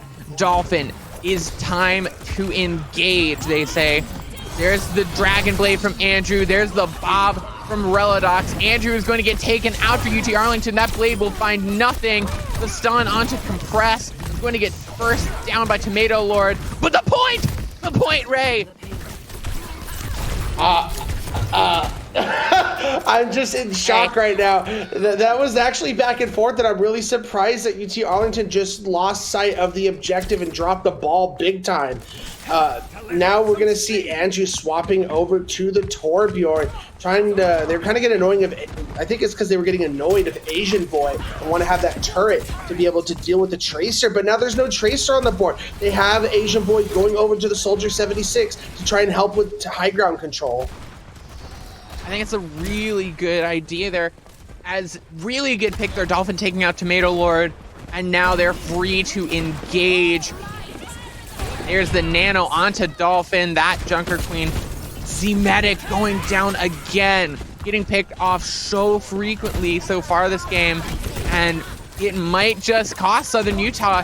The Resurrection is going to be there, but there's a contest on the cart, and Z-Medic gonna land the sleep, but not on the Doomfist, and that Doomfist, they're gonna hunt you down. as Tomato Lord might have bitten off more than they can chew. The Torbjorn going deep in, going to get taken out by Dolphin, and Southern Utah has a chance to keep going now, trying to push back in, trying to find that next pick. Gets the shot onto Shing. Shing gonna go down. Tracer finds the pick onto Asian Boy, but gets picked off themselves. These trades are just brutal for UT Arlington. There's a Meteor Strike from Tomato Lord trying to use it to take out Z-Medic, but it might be this aggression from Tomato Lord costing UT Arlington a bit. It could be, but I think one issue that UT Arlington is dealing with right now, it seems like they don't seem to be on the same page and realize their roles within this composition. Tomato Lord and Dez should be the ones being hyper aggressive and going for dives and picks. Andrew seems to be very hyper aggressive, but should probably be more the hero who's back protecting the supports. Maybe, and Dez though going to go in hyper aggressive, get a few picks for themselves. And a team kill ringing out for UT Arlington, finally able to stabilize. And that's the beauty of Arlington when they're on the same page and getting things right. They just wipe teams so quickly before they can even blink. So that was beautifully done. We need to see that more consistently as we approach the final minute of Blizzard World. Southern Utah hoping to make something happen. They have this Nano coming back in as well as a Visor, so you can Nano Visor and just unleash some crazy damage. You need to watch this Transcendent from Stank Badge, though, as that could negate everything that Nano Transcendence could do. Dolphin's gonna get taken down, pushed into the Molten Core, and Asian Boy gets slept and destroyed. They have no chance to even use their ultimates. No chance, but there's still one final fight. So they have this final opportunity to make something happen. As you talked about, the Transcendence is the major ultimate Southern Utah University has to deal with. They either got to get Stink Badge down or force it out early. I mean, you could use the Rampage and get the anti out and kind of negate this incoming Transcendence. You could, but here's the fight now. Asian Boy does find the pick onto Andrew. There's the Nano. It goes onto Dolphin. Now trying to run in. Asian Boy does still have this Visor, but Dolphin's going to get taken down, and the Transcendence not even needed. UT Arlington holds strong. Up 2-0. So much pressure was put onto Asian Boy. They knew they had that tactical visor in the pocket. Another big issue was Z-Medic on the Ana was just constantly dead. UT Arlington, it felt like they had a wanted poster with Z-Medic's name on it, and they were just trying to cash that reward in every single fight, and now they are just banking in the riches from doing that. Absolutely. And really, I just feel like every single player on UT Arlington was just like laser locked on to Z-Medic and just went for it. Just pick after pick after pick, time after time. It seemed like every single res from Southern Utah University's Mercy was on to Z-Medic because they just got picked off so much. And that is the life of the Ana, but still, it's tough there when your support is dead that much. But UT Arlington showing off a dominant streak and definitely starting that rebound from last week. It's looking good as you look towards what could be the last map of Esperanza. But we're going to be going to a quick break first, and when we get back, Nope. Oh, we're not going to be. Nope. Never mind. I lied. I'm never let them know your next move. We're not going to. Right? We're going to be going to Esperanza next. Yeah, I was going to say that the problem with Z-Medic, unfortunately, is the only thing Ana really has to defend herself against that dive coming in from the Doomfist and or Genji/Tracer when they were playing it is that sleep dart. And really that only deters one of them. You still have to deal with the other one. So, and they really didn't have any protection for the Ana. I mean, you had the Zen, but unless you hit like a crazy volley and do a crazy amount of damage, you're just going to die. And that kind of was the crux of the issue for Southern Utah. As we mentioned, heading into Esperanza, one of my favorite, it is my favorite push map. It is my favorite new map in this game. And what I really like about it is I feel like it's very versatile. And if you are good at a given composition, you can make it work on Esperanza. As we see UT Arlington continuing to pull out this Doomfist. Southern Utah University are trying to figure out some sort of counter, and it's going to start with not only the Sombra that we've seen out of Asian Boy, but now they're throwing a Roadhog into the mix to disrupt the Doomfist with the hooks. I don't know how I feel about the Roadhog. We'll have to see if Dolphin can play it well, can land those hooks on Squishies. Tomato Lord going to get slept and get some damage pumped into them. Dolphin's hook not going to land much. Andrew going to get a first pick onto Relidox. Resurrection's there, but it allows Andrew to just take a really great high ground position, but Dolphin finds a pick onto Tomato Lord. It could be the counter that they need. Dolphin, though, going to fall soon after. And now switching on to the Ramatra is Tomato Lord. I think that's a smart swap, being able to have that Nemesis form to pop, and you can put a lot of pressure down onto the Roadhog, and you can just continue to poke him from afar, and that shield is a big deterrent from the hooks. So I think it's a very smart swap coming from UT Arlington. They are playing the Brig Zen. I'm not sure I like this specifically with the Ramatra. Ramatra's very vulnerable. He has no shields, he has no armor when he's in base form, so you need a lot of healing to keep him alive, and I don't know if the Brig Zen's going to provide that. That's the question, but Andrew is going to give an answer with a big headshot. There's the pulse bomb! Dez Lions 3, finding a fourth and finishing it all off. That's a quick fight for UT Arlington. As they are rounding the corner, trying to unlock that butt scratch mode, as we now see Southern Utah going over to the Ramatra themselves, hoping to match this. I think the one thing is they do have the Mercy to go along with this. Another, do they have the damage boost as Tomato Lord goes down? Can they stop these forward spawns from happening? Oh no, they can't, and that is huge in these push maps. I mean, you're going to win this fight if you're Southern Utah most likely, but you're going to have to take another fight at the midfield.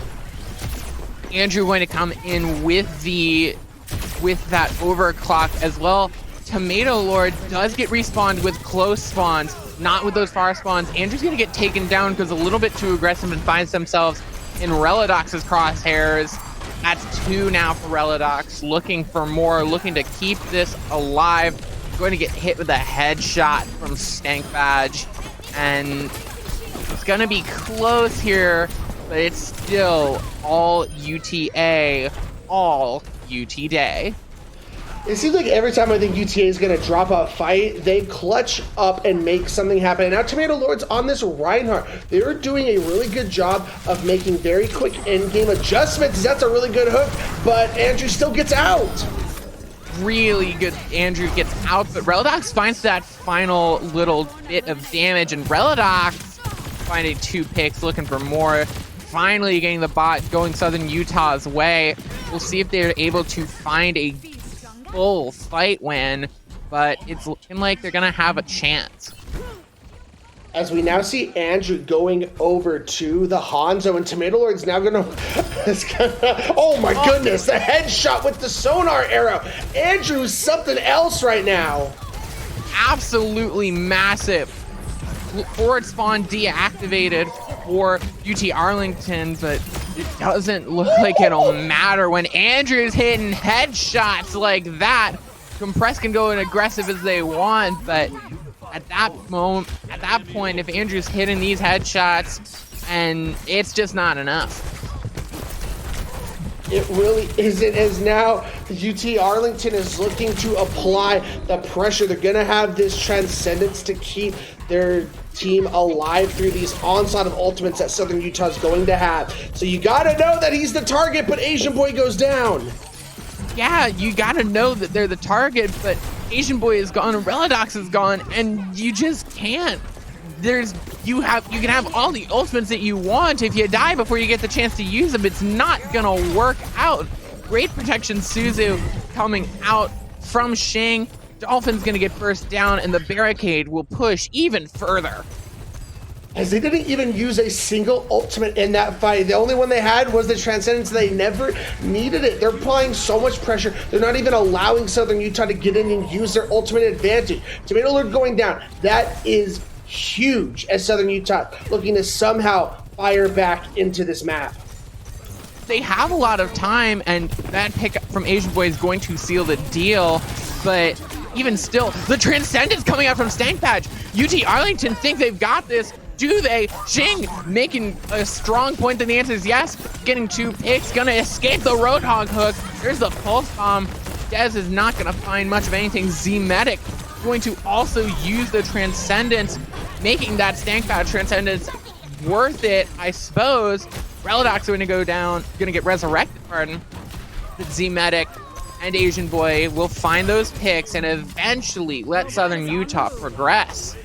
As UTA so desperately wanted to finish it off right then, right there, they had Tomato Lord swap over to the Diva, get back faster to commit to that fight, and it just didn't happen. As we now see Arlington pulling out another composition. They are now going full on Orisa.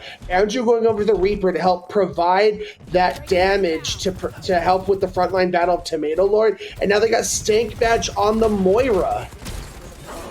Really interesting. They're throwing a lot at the wall. Asian Boy getting that first pick early might be what Southern Utah needs to get things going. Dolphin gonna find the pick onto their tank counterpart in Tomato Lord. And Southern Utah looking to win this out. Shin gonna go down, and eventually, the robot will make its way into Southern Utah territory, but the Pulse Bomb takes out Reladoc's. But the res is there, and now Southern Utah is finally going to be able to start making some forward progress. It's Andrew now swapping over to the Echo. Again, that's going to have to be Z-Medic, constantly watching out. Very vulnerable to the sticky bomb focusing beam combo that Andrew provides now that they're on Echo. Really scary with Andrew there. Can dish out a lot of damage and gonna get some pumped in. There's the whole hog, gonna get dished out from Dolphin. Can it find the picks? It won't, but it's going to find a lot of damage onto UT Arlington, but Shang barely stays alive. But Stankblade falls to Reladoc's E, and it's just not enough. Shing barely staying alive allowed them to get that pick, allowed them to get the heals, and when you leave Shing alive, you leave UT Arlington alive. Okay, let's count. So we saw them on the Ramatra composition. We saw them on Reinhardt composition. We saw them on Orisa compositions. We saw them on Diva. We saw them on Junker Queen now. And they started out on what, Doomfist? So they have played 6 different tanks on this map alone. Tomato Lord is showing us what the definition of a flex tank actually means. Yeah, they have played over half of the tanks in Overwatch 2, and already there's the Rampage from Tomato Lord, the Pulse Bomb getting thrown out, but it's not going to find much from Dez. Tomato Lord getting 2 picks and helping UT Arlington along. Going to go in a bit too aggressive though, compressed. Going to find the pick onto Shing, going to take out that support, and some bloodthirsty supports on the side of Southern Utah.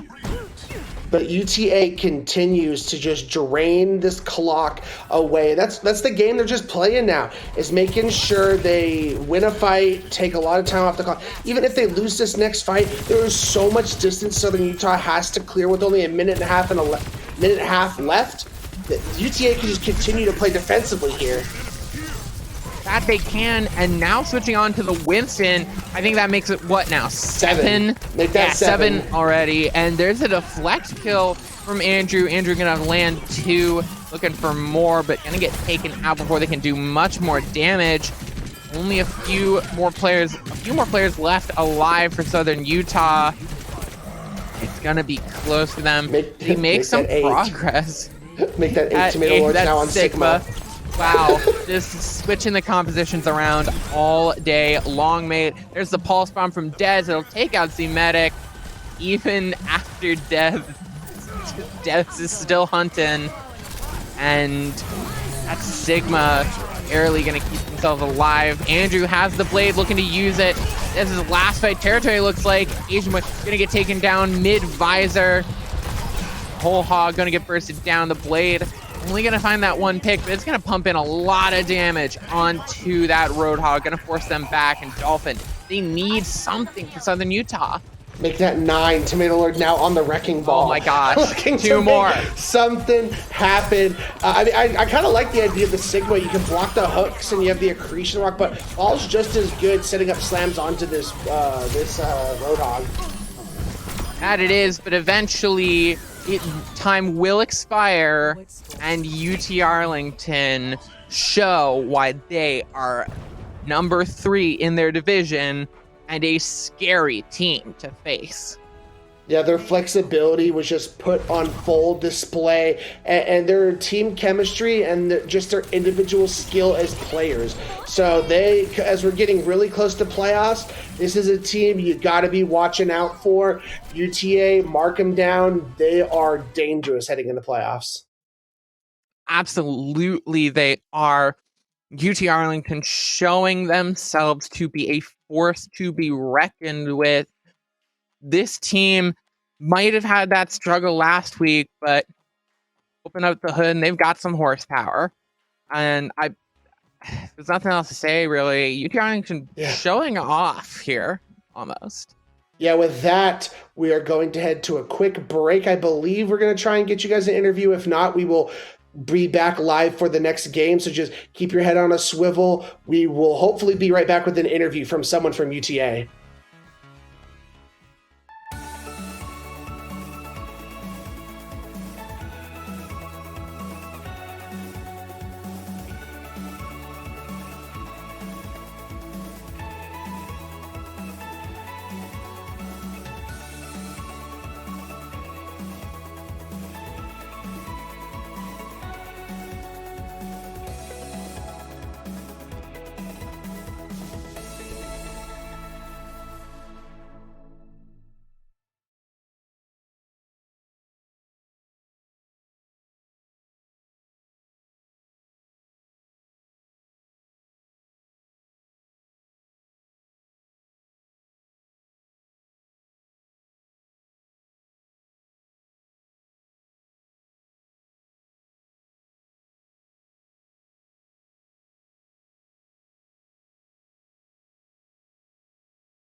Hello and welcome back. We're here after UT Arlington swept through Southern Utah 3-0, and we're here with a special interview with Stank Badge.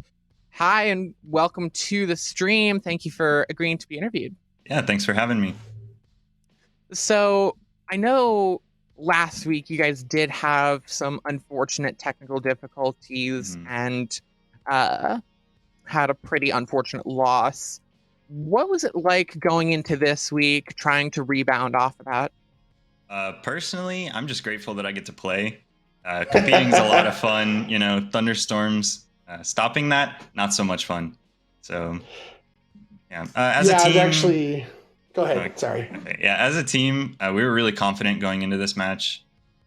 Last week was really unfortunate matchup for the Storm to hit during, because Delaware seems to be our big rival at this point. But yeah, this week we were really confident. We had no tech issues, so it was good. Texas spared us, so to speak. Yeah, I'm also in Texas. I was in San Antonio when I was casting that match, and I was getting the storms too. So it was a struggle for all of us. And it was funny because I remember I was casting, and I'm just like, I was watching you on the Lucio. I'm like, I think that's a ping issue there. I think that's why he's playing Lucio. But what I did want to bring up was on that last map, it felt like your tank was playing Mystery Heroes. What was going on there? Were you trying to play every single tank in the game? After the first 2 maps, we decided to have a little fun with it. You know, like I said, we were really confident going into this week. So yeah, we were just trying to have some fun with the game while we could. Yeah, I totally understand that. It's got to be feeling pretty good. Yeah, I was going to say, all things considered, last week with the thunderstorms and everything, to bring Delaware to 5 maps, I was actually really impressed with that, especially when you start and you couldn't play. You guys had to use a sub. So, that was just completely impressive. It's Delaware and UTK. Who do you guys see as your major competition heading into playoffs?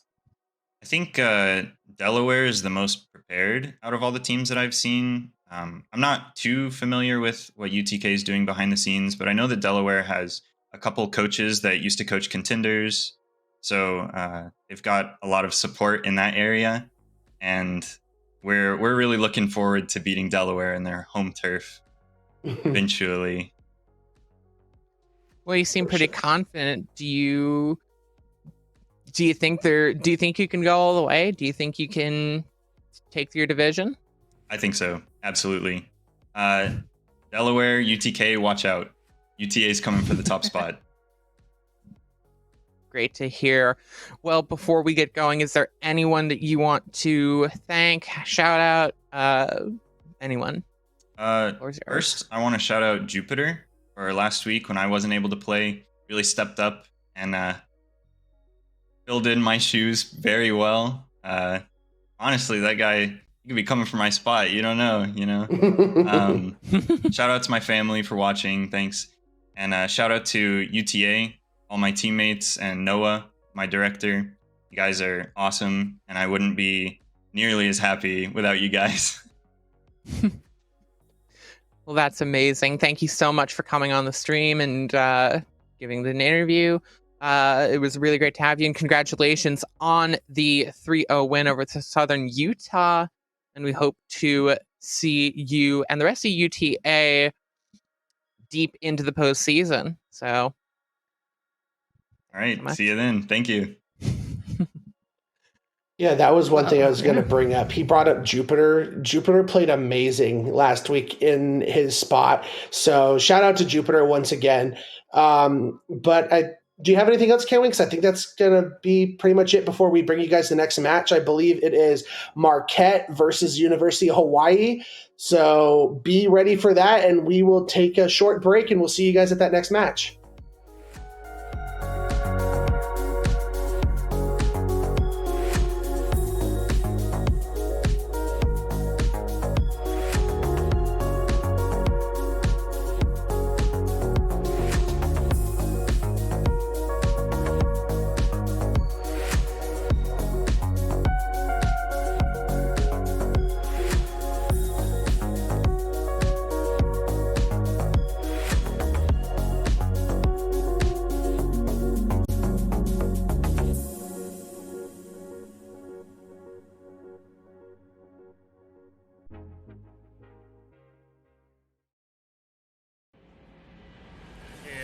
With a chance blocked, but Hallen comes to clear up, and that is making it with as much as they can. 85% on Chico here, but that up air is going to steal away Whitehawk's thunder.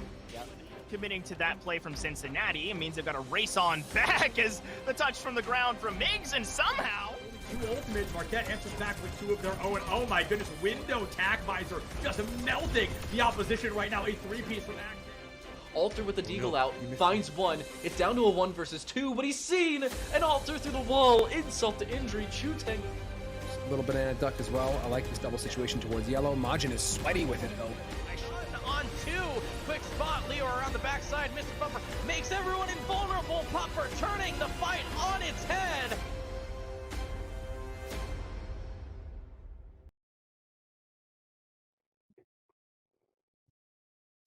Hello and welcome back to EGFC.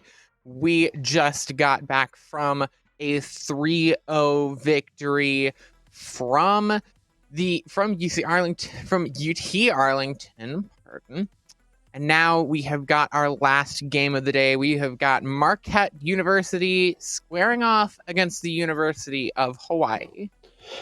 Yeah, this is going to be an interesting match as we go ahead and bring up the standings for you guys real quick. University of Hawaii sitting at that 4 spot currently, hoping to rise their ranks. And if they get this dub today, they should do just that. They will go above UTA and Marquette, currently sitting at the bottom of the standings. So a little underdog story to play here, but Hawaii has a lot to play for, as I mentioned, trying to move up to that 3 seed. Yeah, both these teams have a lot to play for. And like you said, Marquette definitely coming in as the underdog here. And it's really got to be tough for them. As you look at our rosters for the day, you have got what we saw with our last game, which is a bit of a rank disparity between University of Hawaii and Marquette, though it's really... I feel like people get pretty focused in on that rank and, oh, there's a gold player on Marquette. Well, there's a gold player on UH, but the point is, I fully believe that a team of, probably around, diamond players could definitely beat a team much higher than they are if they were coordinated and if they were really doing good at focus firing and team play. So I agree with you there. And interestingly enough, University of Hawaii does not have Akamai playing, which is their carry, their star DPS player. They have Wombology in instead. Maybe that Hawaii's been known to be a very confident team. Maybe they're feeling like, we're, the big dogs. They're not so much. Maybe we don't need our star DPS today. Or maybe, he's got some school stuff going on. Student athletes, always very important stuff going on. But Say and Wombology rounding out that DPS line. Say is a very incredible, he's the flex DPS of the team. He plays an incredible Junkrat. And Math Dealer, very flexible tank, and he loves his Sigma and loves his Wrecking Ball. Yeah, and looking at the map pools, you've got Oasis and Blizzard World, Esperanza as the guaranteed maps, and Dorado and Ilios, should they be needed. And now rolling into the first map of Oasis, some interesting compositions here and some interesting differences.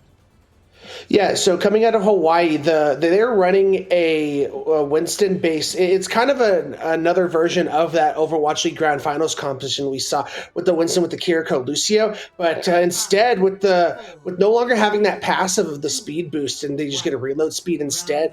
We've seen a Reaper decrease in this composition. They're going with a Tracer and an Echo instead. For Marquette University, they're going to have this Junker Queen composition with a Pharmacy. So Pharmacy is going to be really tough to deal with for Hawaii. They're going to rely on Say hopefully being able to take this duel. You have to hope. There is already some pressure going in onto Squid on that Mercy, but staying alive and Reach, having a bit of control of the skies for now, but only for now potentially, as Say getting fired on Zippy is going to be just trying to dish out the damage onto them. Still no picks either of these teams, though. Say goes low but stays alive, ducked behind the cover. It's Wombology going down first as this Reach for no help tries to get something going. on the Pharah.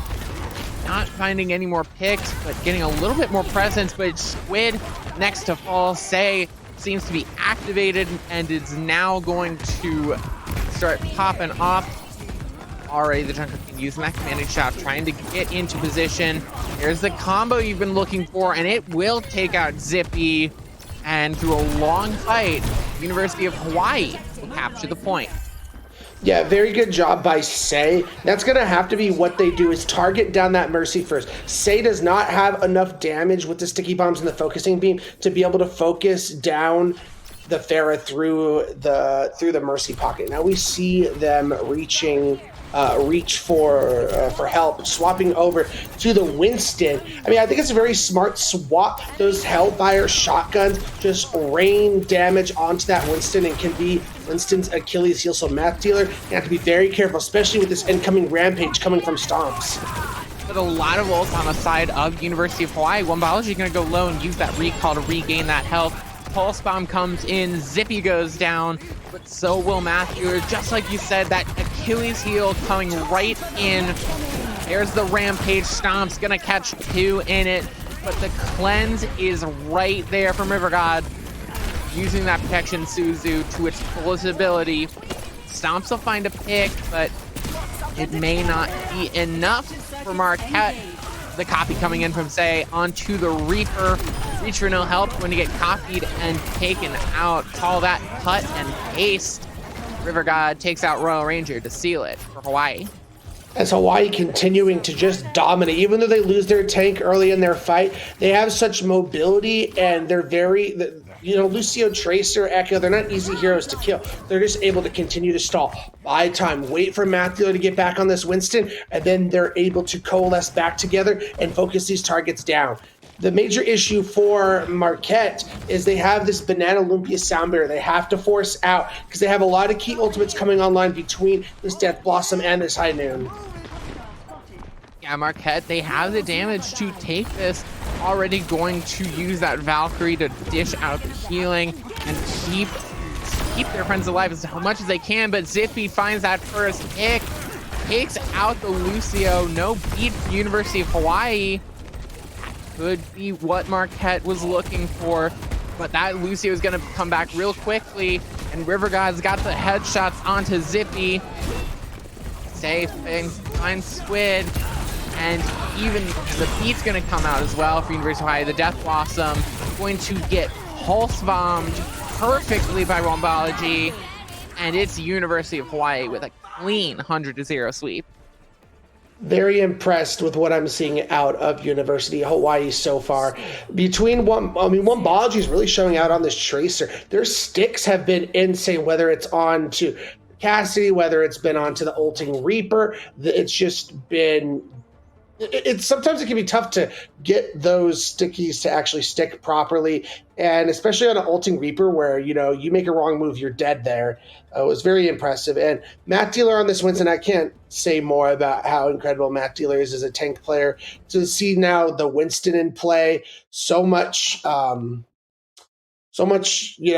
the positioning and the dives mid-fight have just been really good. Yeah, you've really seen why University of Hawaii is such a good team and why they're looking to jump in front of UT Arlington for positioning, as we have that quick little pause already.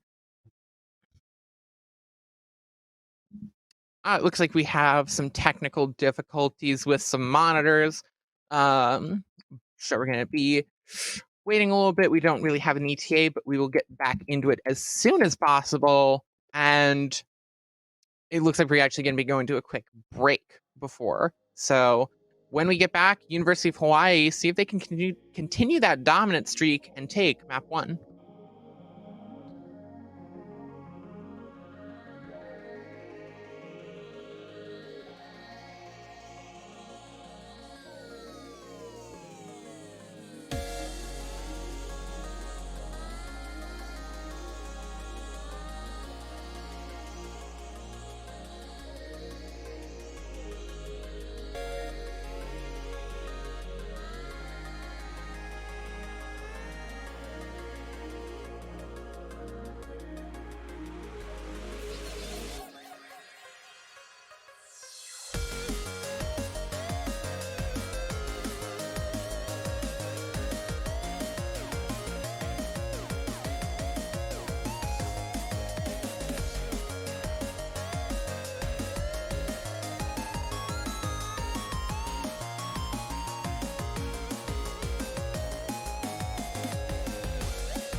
And welcome back. We finally got through the technical issues, and we're ready to roll out. The University of Hawaii already up 1-0, looking to seal off this map. Yeah, Marquette is rolling out on the Sigma composition. Very poke style, waiting to try and get these picks, but they're going to dive in and try and go after Squid, and Squid goes down. Already that early pick onto Squid from Say means that now Marquette University trying to get up onto the high ground. They're going to be really hard pressed to get off that hallway, as River God taking out reach for no help with the protection. Suzu, it protect, it attack. I don't have a joke, but it protect and it attack. That's all right. That's all right. Hawaii just this Winston composition has just been doing damage, even in the close quarters. I mean, that's the thing about Sigma. Sigma likes to have his distance, likes to shoot from afar, have that shield to protect himself, and they eat if you get in his face. But once that Winston composition closes the distance, it makes things so tough because all you have is that accretion lock. It really does, and there's the Winston getting in close, taking some damage. Is Math Dealer going to get taken out?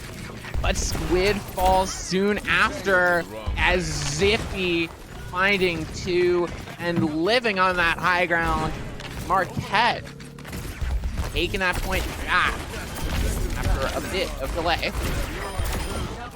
There we go. Now the point flips. 52% for Hawaii. Very strong percentage, but Marquette, I like Zippy on this. Cassidy has that ability to help deal with Say, especially in this map, which is a lot more mid-range, a lot less skies for Say to work with compared to City Center. This is Marquette's opportunity to really get in here, especially with the Nano. My guess is you're probably going to either look to Nano your Cassidy or your Soldier, help look for picks, or maybe sustain your Sigma on a pulse bomb! Oh! 2 kills, both the support. Wombology just found gold with that pulse bomb, and it's a quick team kill and a quick point flip for Hawaii. That it was, as now they have 3 ultimates to use into this next fight. Marquette has to come back. They got to have this Flux online. I think, if you combine Flux and High Noon, you could be looking at a winning combination. But it's all going to be about not, as I mentioned, not allowing this Winston to get into your face. Do not let them take space. Yeah, and already just going in aggressively. River God's going to find the first pick. Squid has been going down time and time again. There's the copy from Say. And the Gravitic Flux from Stomps is just not going to be enough. Hawaii controlling hard. Yeah, Matt Dealer is getting extremely aggressive on this Winston. They're trying to punish it. Royal Ranger got a very good anti-nade onto Matt Dealer, but River God just came in with the cleanse, and then all the pressure's already there, and down go the targets, as there's no one to touch. University of Hawaii is going to take this first map in a dominating fashion, 1-0. Almost 200-0 for University of Hawaii, and it's looking dominant for them, and Marquette just seemed to be a step behind, as Wombology just incredible throw on that pulse bomb to find both supports. Right? I don't know. Marquette already struggling, but there's a lot more Overwatch to play. How are they looking to not let this be another 3-0? I've casted 5. This is my 5th match of Overwatch today. I have only had 3-0s. I don't want 5 3-0s, please. I think they're feeling a little outmatched and a little outclassed currently. But again, I think they need to find the right composition to help deal with this Winston. I don't think it's the Sigma to be able to deal with that. I think, maybe you got to be looking at more of a Diva, maybe a Roadhog to throw in the mix. Orissa's another good shout, because if the Winston jumps onto the Orissa, you have that Fortify and that Javelin to help deal with Math dealer. So I feel like it's kind of a bit of a compositional difference as we move into map 2, which is Blizzard World. And one of the things I've been talking to Hawaii these past few weeks, casting their games and doing the interviews, they had said coming into the patch before this most recent one that no matter what, they had been practicing and getting ready no matter what to play Wrecking Ball. And Wrecking Ball just happened to be extremely good in this meta. And Blizzard World's only going to enable that more. So would not surprise me if we start to see that come out. Yeah, I mean, we talked about it last game. Blizzard World is a Wrecking Ball's playground, and you expect nothing less from, honestly, either. And, well, prove me wrong. As we get a little nice shot of the amazing roller coasters at Blizzard World. Come on, let's make that happen, Blizzard. I'd go there, ride some roller coasters. As we start taking a look at the defensive setup for Marquette, because, you know, Hawaii can have some shenanigans in the spawn room.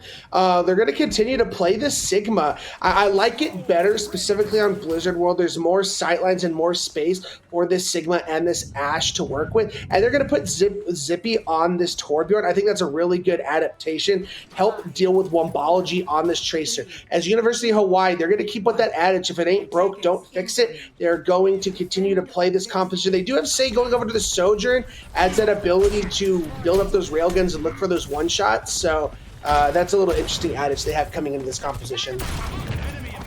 Alrighty, Matthew are looking to get that first dive. Zippy's turret getting taken out early. And it looks like they're going to be rushing through. Nope, there's the dive right over top. It's going to knock the Sigma onto the ground, and so Matthew is going to rush right in. And that Sigma's alone, right with... going to eventually be grouped up by the rest of the team, but Royal Ranger has to throw out that Immortality Field early.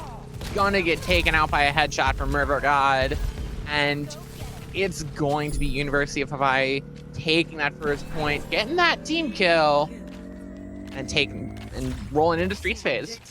It seems like the space does not matter for University of Hawaii. They dive, they get on top of you, and they win. As Say did a great job of from a distance, because the Winston and the Tracer are the ones who like combined on the dive. Say was able to build up that rail from a distance and hit some really good rail shots and get that damage in. Zippy now swapping over to the Reaper to help deal with the Winston. I talked about this. That's going to be one big step to trying to stop Math Dealer, is having those shotguns in his face when he dives in, so it forces him away quicker. Yeah, putting more pressure onto Matthew or on this Winston, because you saw that in that first fight. They felt free to roam. Now, it's Marquette rotating around, throwing out the accretion, trying to find those stalls. They has this ult, waiting to use it. Just waiting as these two teams trade small blows, waiting for that full fight to break out, and it looks like there it goes. As Marquette needs to drop, the Kitsune Rush going to get thrown right in. Squid the first to fall. Royal Rangers soon after, the supports gone for Marquette. And University of Hawaii, a small pit stop that fight was. And that is going to be the point B capture for the University of Hawaii. Just speed running Blizzard World. Their aggression and situational awareness are top notch, A+. If I was the professor for the University of Hawaii, I'd be like, don't even bother coming to class the next few days. Y'all are perfect. As they now come back. 4 ultimates to be able to roll 3 because the pulse bomb was used there. With River God going down, I think they're going to look to back up and kind of reset. That was really good pushing on to Marquette as they were split up in their spawn. Now coming into this next fight, we've got 5 ults for Marquette. They cannot get picked out before they use them. Here's the Immortality Field and the Amplification Matrix, the Deadeye from Reach, throwing it out, but it's Say going to be finding the first pick. They're going to get taken down by the accretion. It's trade back and forth the feet to help keep the University of Hawaii alive. And it'll do exactly its job. Royal Ranger, not long for this world. Neither is Stomps, as this card is moving. That it is, as now we see reaching for help, going over to the Hanzo, and Stomp's playing the Roadhog now. So they are just trying to have a lot of damage to put the pressure on Math Dealer as we continue to talk about. They haven't been able to do it. Will these changes make a difference? We're about to see. We'll see, and well, that's a great answer there, as Math Dealer going to be the first casualty of the fight, taken out by that Roadhog swap. And now Zippy looking for that Death Blossom, sitting up on the high ground and just waiting to drop down on some unsuspecting members of the University of Hawaii. As, like we mentioned, Matt Dealer now on the Doomfist trying to deal with this Roadhog, but gets hooked and so much pressure. I mean, you know, I get the Winston's kind of bad into the Roadhog. I'm not sure that the Doomfist is the answer, but they pick off Zippy anyway. Yeah, that pick onto Zippy is huge. They don't have the Death Blossom now. There's the Kitsune Rush coming out from River God of University of Hawaii. They're looking to finish this off with over 3 minutes on the clock. There's a Death Blossom from Zippy. It's just going to be a headshot from Say. Squid will fall soon after. And even Say going down might not be enough. Stomps is going to try and stagger out, but they're going to get booped 9 ways to Sunday. 3 minutes and 8 seconds. We talked about how even finishing Blizzard World is a good sign. University of Hawaii just finished Blizzard World with 3 minutes on the clock. I mean, that is just ridiculous. Hawaii's, you know, their interplay within their compositions between the Winston, between the Doomfist has just been great. I mean, I can't continue to talk up Hawaii more. So Marquette, backs are against the wall. They cannot afford to go down 2-0. They got to make something happen. I started to see some positive progress against that Winston composition, pulling out the Roadhog. But now that Matt Dealer swapped over to the Doomfist, they started to have more trouble. So they have to try and come up with a new plan to help deal with the Doomfist. I think, you know, I mean, if you play that Roadhog correctly, you hook the Doomfist and everyone is just ready to crash onto the hook. You can wipe out that Doomfist very quickly. But, I mean, I'm okay with the ball composition, too, because there's just going to be mobile compositions jostling for position. It's just for University of Marquette University. Who are you looking to dive on Hawaii? I mean, you have Say, but you can always just slide out of the way if you're Say. Yeah, not really a lot of diveable targets on either of these teams, honestly. So we'll have to see who they're going to be jumping on top of as Marquette. They need a solid attack phase, to say the least. They need to finish with time if they want to have a hope, a prayer of getting this second map and evening up the score, making it 1-1 here. Already taking some position here on the point for Marquette, trying to get some pressure. The first pick coming in onto Wombology. Zippy find that melee, but gonna get taken out themselves. It's an even pick. Both Tracers gone. Just trying to find some advantage. Good, really, really good cleanse there from the protection Suzu on the Wrecking Ball Slam.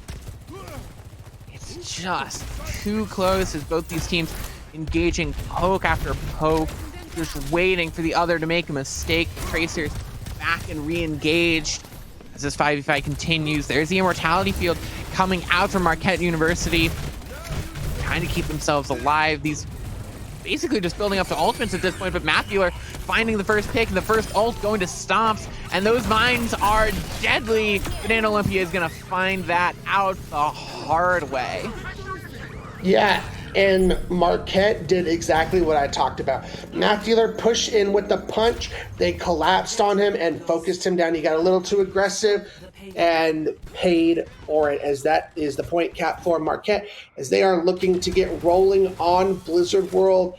They did have to use those mines, but they have a lot of ultimates building up here, both teams. So this is going to be about, you know, how these dives are coordinated on both sides and just ultimate economy and making sure you don't commit too much.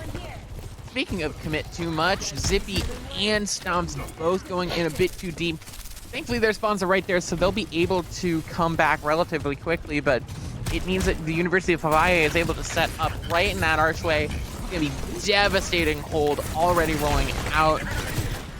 Is Stomps using those adaptive shields to try and stay alive. There's a pulse bomb from Wombology. No picks coming off of it. They can't all be winners, can they? But Meteor Strike from Math Dealer looking around, swinging it around, trying to get some damage onto that Sojourn. Again, no pick. This poke work just going on and on. Neither team being able to pin down any of the other players, but Stomp's finally going to be getting taken out by Wombology. But Wombology getting taken out themselves, so Zippy, the Tracer's gone. It's Marquette at the disadvantage. Matthew are finding the time to go in. It's now. Going to have to use the block to try and stay alive, and just will with some good healing. Yeah, these compositions we're seeing out of both teams, it's going to come down to two things. It's either going to be about the Doomfist and the ball syncing up with their Tracers to set up picks, or it's going to be on reaching for help and Say to get some picks with the railguns. Already those overclocks coming in from Say, not finding any picks. Reach for no help has that overclock of their own. Stomps finds that first pick. Say going down. Could be the start of the push. Marquette, Stomps is going to use that ult. So is Reach for no help. It's going to be countered by the beat from Bid Olympia, and Math Dealer going to be going right in under Reach. Going to jump right out of the way. There's the Meteor Strike, the punch, and Math Dealer just dishing out the damage. Still just the poke. Endless, it seems, from both these teams. Rail Ranger going to use the amplification matrix. That's up on the Baptiste, doing a lot of work with that immortality field. And still, it's going to be Marquette pushing just a bit further forward as the re-engage comes in. These fights going longer and longer. It feels like every pulse, there's just a million pulse bombs flying left and right. Zippy going to find a pick off of theirs. Zippy going to get taken out as well. But eventually, University of Hawaii will stabilize. A pick will come through from Reach, but it's not enough, and they'll keep holding at these arches. It feels like every time Zippy gets a leg up in this Tracer duel, Hawaii finds the pick onto him and makes the battle even once again. Incredible trades as now Say swapping off the Sojourn, going over to this Cassidy. I think it's going to be a much better help against the Wrecking Ball to have that magnetic grenade to force Stomps out of there earlier. It's a lot harder to build up to those rail shots against a Wrecking Ball. It really is, with how fast that ball can go, building up to those really heavily damaging high burst right clicks can be awful. And you also don't get that headshot burst damage. So a magnetic grenade is going to be the best choice. There's a Meteor Strike from Math Dealer going to slam in. Tries to get Royal Ranger, but cannot find Paydirt. Royal Ranger just getting batted about and eventually getting taken out. You finally found a diveable target in Royal Ranger, but it's all that Hawaii needs is their main support is just very diveable today. Wrecking Ball gonna get bullied a bit, and it's Hawaii. One last fight to go. As Hawaii is putting on a clinic with this Doomfist composition, Matt Dealer and Wombology are just playing incredible. They're making Marquette have to look in so many different directions every fight, and they can't, and they just have been unable to go. That's not a single target! Oh, what a good immortality field. Royal Ranger just making me wake up at this point. I'm absolutely really surprised at that. Just perfect timing. Not letting that immortality field get burst down by anything else but that pulse bomb. It could have brought down their entire team. Wombology eventually going to get taken out. It's the dueling Kitsune rushes. Which team is going to get the best value out of it? Now Reach for no help coming in behind with that overclock. There's the beat to counter it. The overtime wick nearly burning down for Marquette. But Reach just cannot find any damage off of it. Say gets the better of them. The minefield, can it win out the fight like it did at point A? That's the question. Hicks coming in, trades and trades. There's the slam onto point. It's going to take out Royal Ranger. Matt Bueller takes out both supports for Marquette. And eventually, when those mines fade and when the ball fades, University of Hawaii stand on top.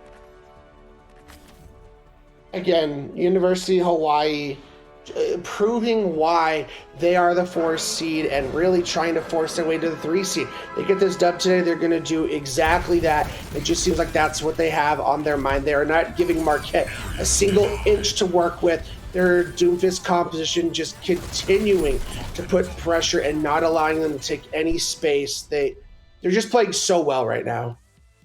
They really are. And it's just been showing off why they are as good as they are and why they are as high ranked as they are. And for Marquette, it's not even them falling behind. It is just how impressive the teamwork and the coordination and the sort of skill that they have on these heroes to be as flexible as they are. As it is do or die for Marquette University. University of Hawaii has that match point as we give you a peek into that third map. It is Esperanza. And like I mentioned in the previous game, I mean, we literally saw UTA basically playing mystery heroes with their tank. If you are good at the composition, you can make pretty much any tank work. So it opens the field up to many different possibilities. So this could be Marquette's opportunity to, maybe play something a little interesting, maybe a little flavor that Hawaii hasn't seen. And maybe that gives them the edge they need to start coming back in the series. Yeah, especially on Esperanza, the meta is wide open. And honestly, I have seen every single tank in the game of Overwatch played today. That is not some kind of joke or hyperbole. I have seen every single tank in the game of Overwatch played in EGF today. And that's just telling you, it's funny, yes, but that's just telling you how open it is and how each of these tanks are viable in some situations. Esperanza is especially the laboratory that you can cook up some crazy compositions, right? And I'm ready to see what they pull out. 2 Bastions. Great. I'm going to start with the tanks, especially with Hawaii. I think they're going to continue to see this Doomfist. It seems to be this new flavor. As I talked about previously, the compositions they had favored were Sigma and ball-based. Today, it's been more Winston and Doomfist. I don't know if the changes that came in on Tuesday are affecting that ever so slightly. But yeah, Hawaii's going to come in with that classic Doomfist composition. They're going to throw Say into the mix this time on the Echo. Even more burst damage between the sticky bomb and focusing beam combination. So now they're going to be countered with Marquette. They have the hooks to disrupt the Doomfist, and then they have the slow of the May plus the extreme damage that Sippy's going to put out on this Bastion. So Hawaii's going to have to be very careful. They cannot get themselves caught with their pants down. That they can, but on the other end, you have Royal Ranger going to have to deal with Matthew on the Doomfist, and Matthew showed off that they can do the dive very well. But there's Zippy with that Bastion gun, dishing out the damage like it's nothing. I'm going to find a pick, but still, it's just something you have to play around. Matthew are eventually going to get taken out by Zippy, as well as some assists from almost everyone else on the entire Marquette team. There's the hook, and walled up by their own May. Oh, that was so sad there for Stomping Marquette. Going to win this fight, start the bot push. Very unfortunate timing from that Maywall, but we now have Hawaii. Matt Dealer swapping over to the Junker Queen. I like this going into the Roadhog specifically, as the Pulse Bomb comes out and gets the Bastion really low, and Wobology, making it look like first grade, gets the pick. Going to get taken down right after, but as soon as everyone turns their back to take out Wombology, Say is right there to take out the Mercy. Here's the copy going in onto the Roadhog. Say is gonna push in very aggressively with that 300 HP. Almost to the ult. There's Blizzard from Reach for no help. Going to take out Say. And Reach is gonna find some purchase, but might not be enough for Marquette. Nearly getting the hook onto that Kiriko, but still just back and forth with these two teams. It looks like Hawaii rolling through with that rampage from Math Dealer, eventually going to get this progression going. Yeah, the rampage from Math Dealer is going to be the key ultimate for University of Hawaii, especially with a Roadhog on the field. Being able to get that ante onto the Roadhog is just outrageous. Then you can focus him down so much quicker. Again, they're going to have to be very careful of Zippy on this Bastion. Just the amount of damage he can lay out in a given time frame is ridiculous, especially with a Mercy pocket that Squid's given him. Yeah, the damage boost as well as that Gatling gun is deadly, and here it's gonna come. It's going to pump in some damage onto Say, but the stick is gonna burst them down.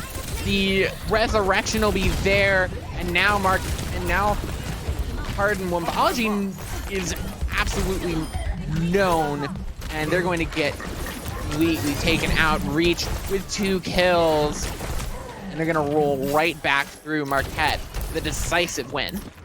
Wombology's been doing a really good job on the Tracer. Every time they've had a pulse bomb, they have stuck Zippy on the Bastion and focused him down. Unfortunately, that time, the res just came in from Squid, could not get enough pressure onto the Mercy to stop that. And then while that was happening in the front line, Reaching for Help did a great job of putting pressure onto the Jungle Queen as May.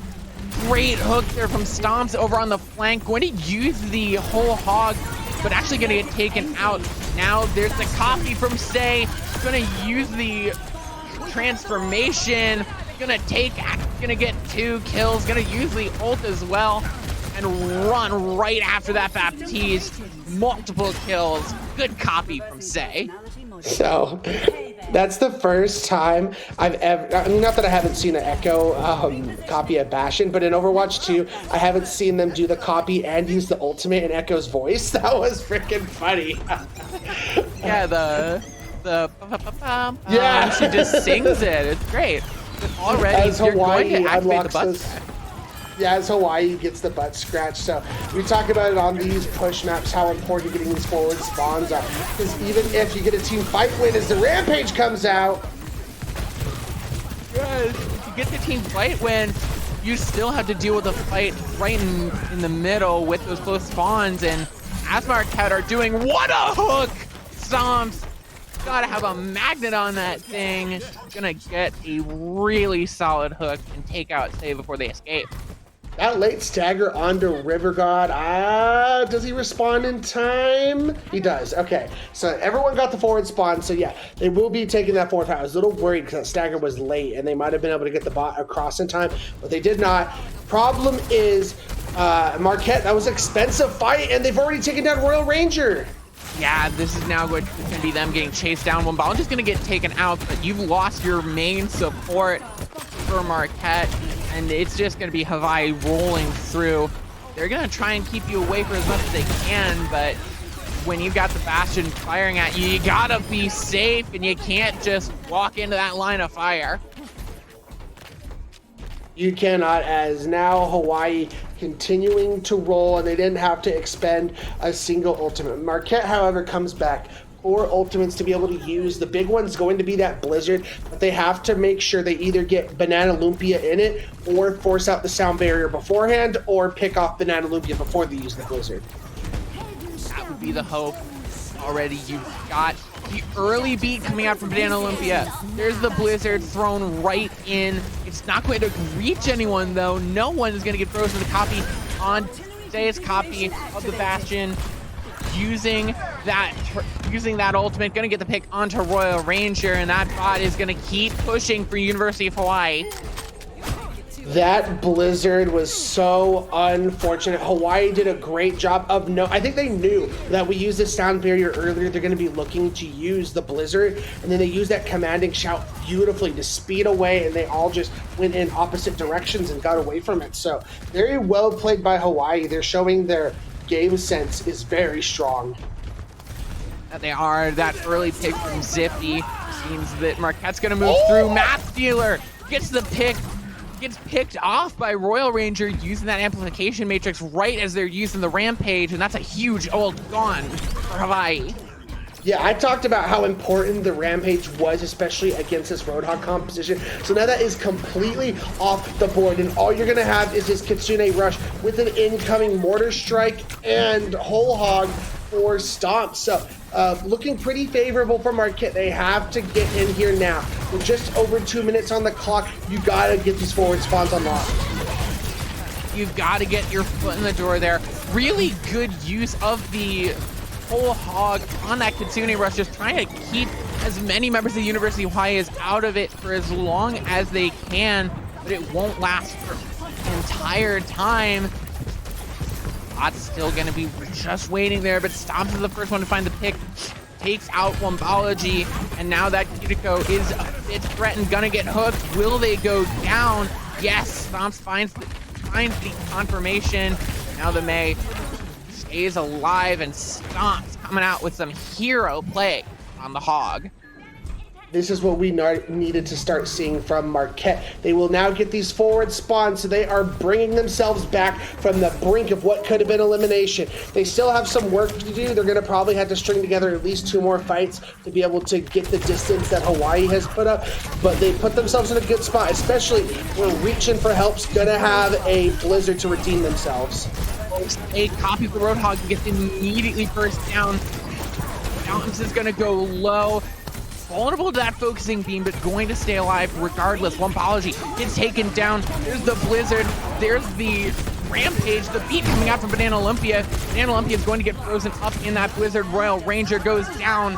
It's going to be close. Stomps has the Whole Hog and is trying to use it. The Resurrection comes through, but Squid will give their life for it. And it's going to be just about 86 meters. And it's going to be the bot turning right back around. One more fight. Marquette needs a miracle. And the problem, the forward spawns, with the stagger onto the Bastion, Say, putting in the work. So you're going to get a fight in the mid ground if you are Marquette. You're going to have to win 2 fights, this mid fight, and you're going to have to win 1 more to get this delivered home. I don't know if they have the ultimates, though. All they're really looking at is a Mortar Strike from Zippy. They had to use everything else to try and win there. It's going to be a tough hill to climb for Marquette.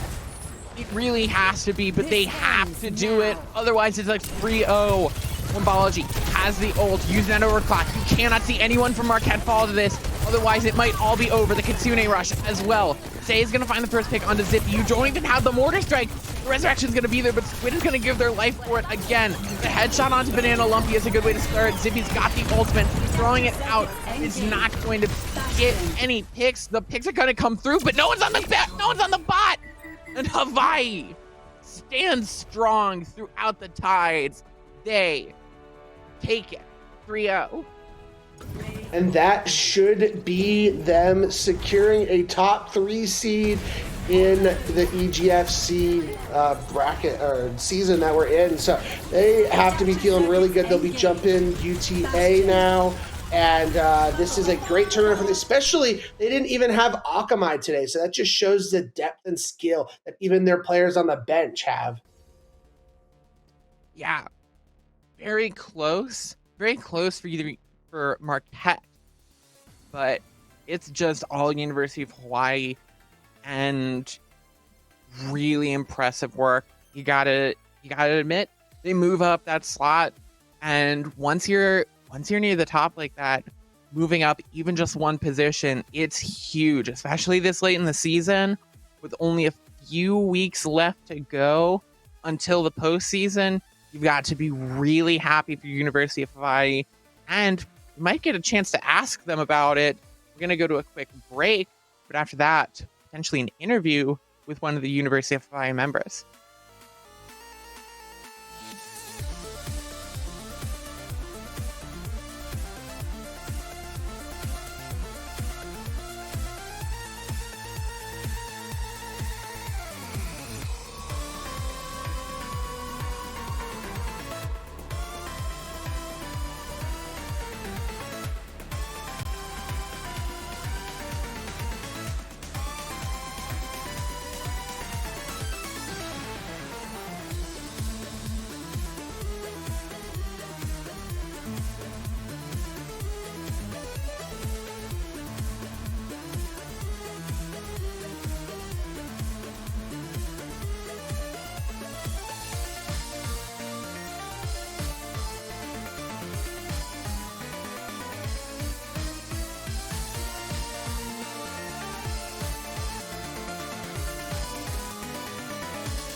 welcome back. We're here after a dominant 3-0 victory from the University of Hawaii with one of their players. We're here with River God. River God, thank you so much for joining us and agreeing to be interviewed here on stream. Yeah, I'm looking forward to this. All right, well, starting it off right away. You guys were in pretty close contention for third place coming into this game. Did that put any pressure on you guys to perform, or were you stressed out about that?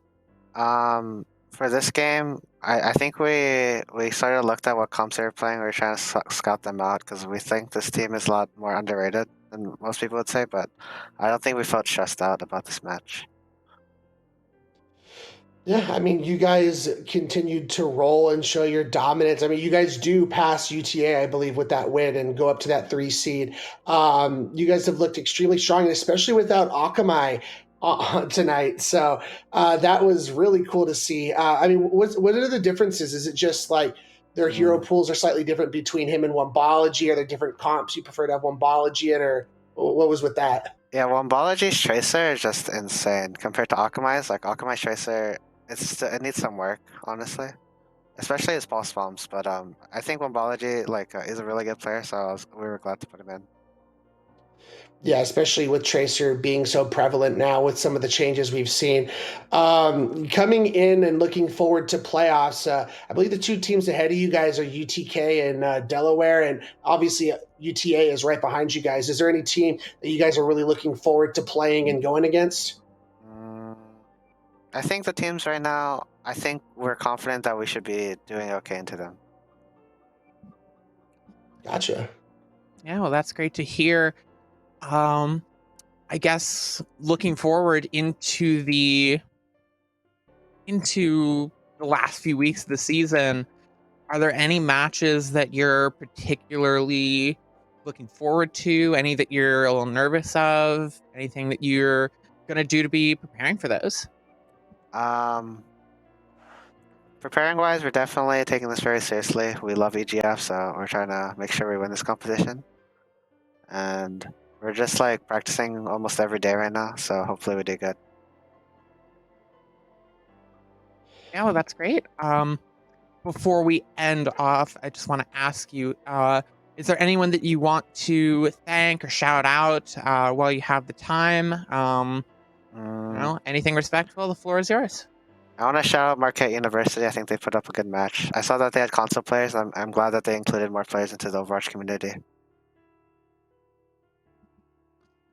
It's really amazing. You're really sportsmanlike. Thank you so much for being on the stream. Thank you so much for agreeing to be interviewed, and congratulations on the victory, and congratulations on moving up to third place. Thank you so much. Yeah. And that was it for the University of Hawaii versus Marquette University match. And it was also it for this day of broadcasts on EGFC and EGF in general. Thank you all so much for watching. I've been Kaming. I've been trying, and that has been Try to Hard Ray.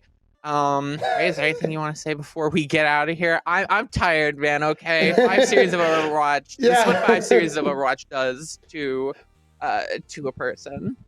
You're good. Again, just shout outs to Hawaii. They played incredible, and I am very excited for these playoffs that are coming in. I believe we have 2 more weeks of the regular season, and then we hit the playoffs, so ready to get the ground running on that. Absolutely, I am too. If you don't want to miss a moment of it, make sure that you hit that heart button, hit the notification bell, and follow EGF on social media where you can, at officialEGF. And we hope to see you not only for Overwatch in the future, but Valorant, Rocket League, all of the incredible esports that EGF does.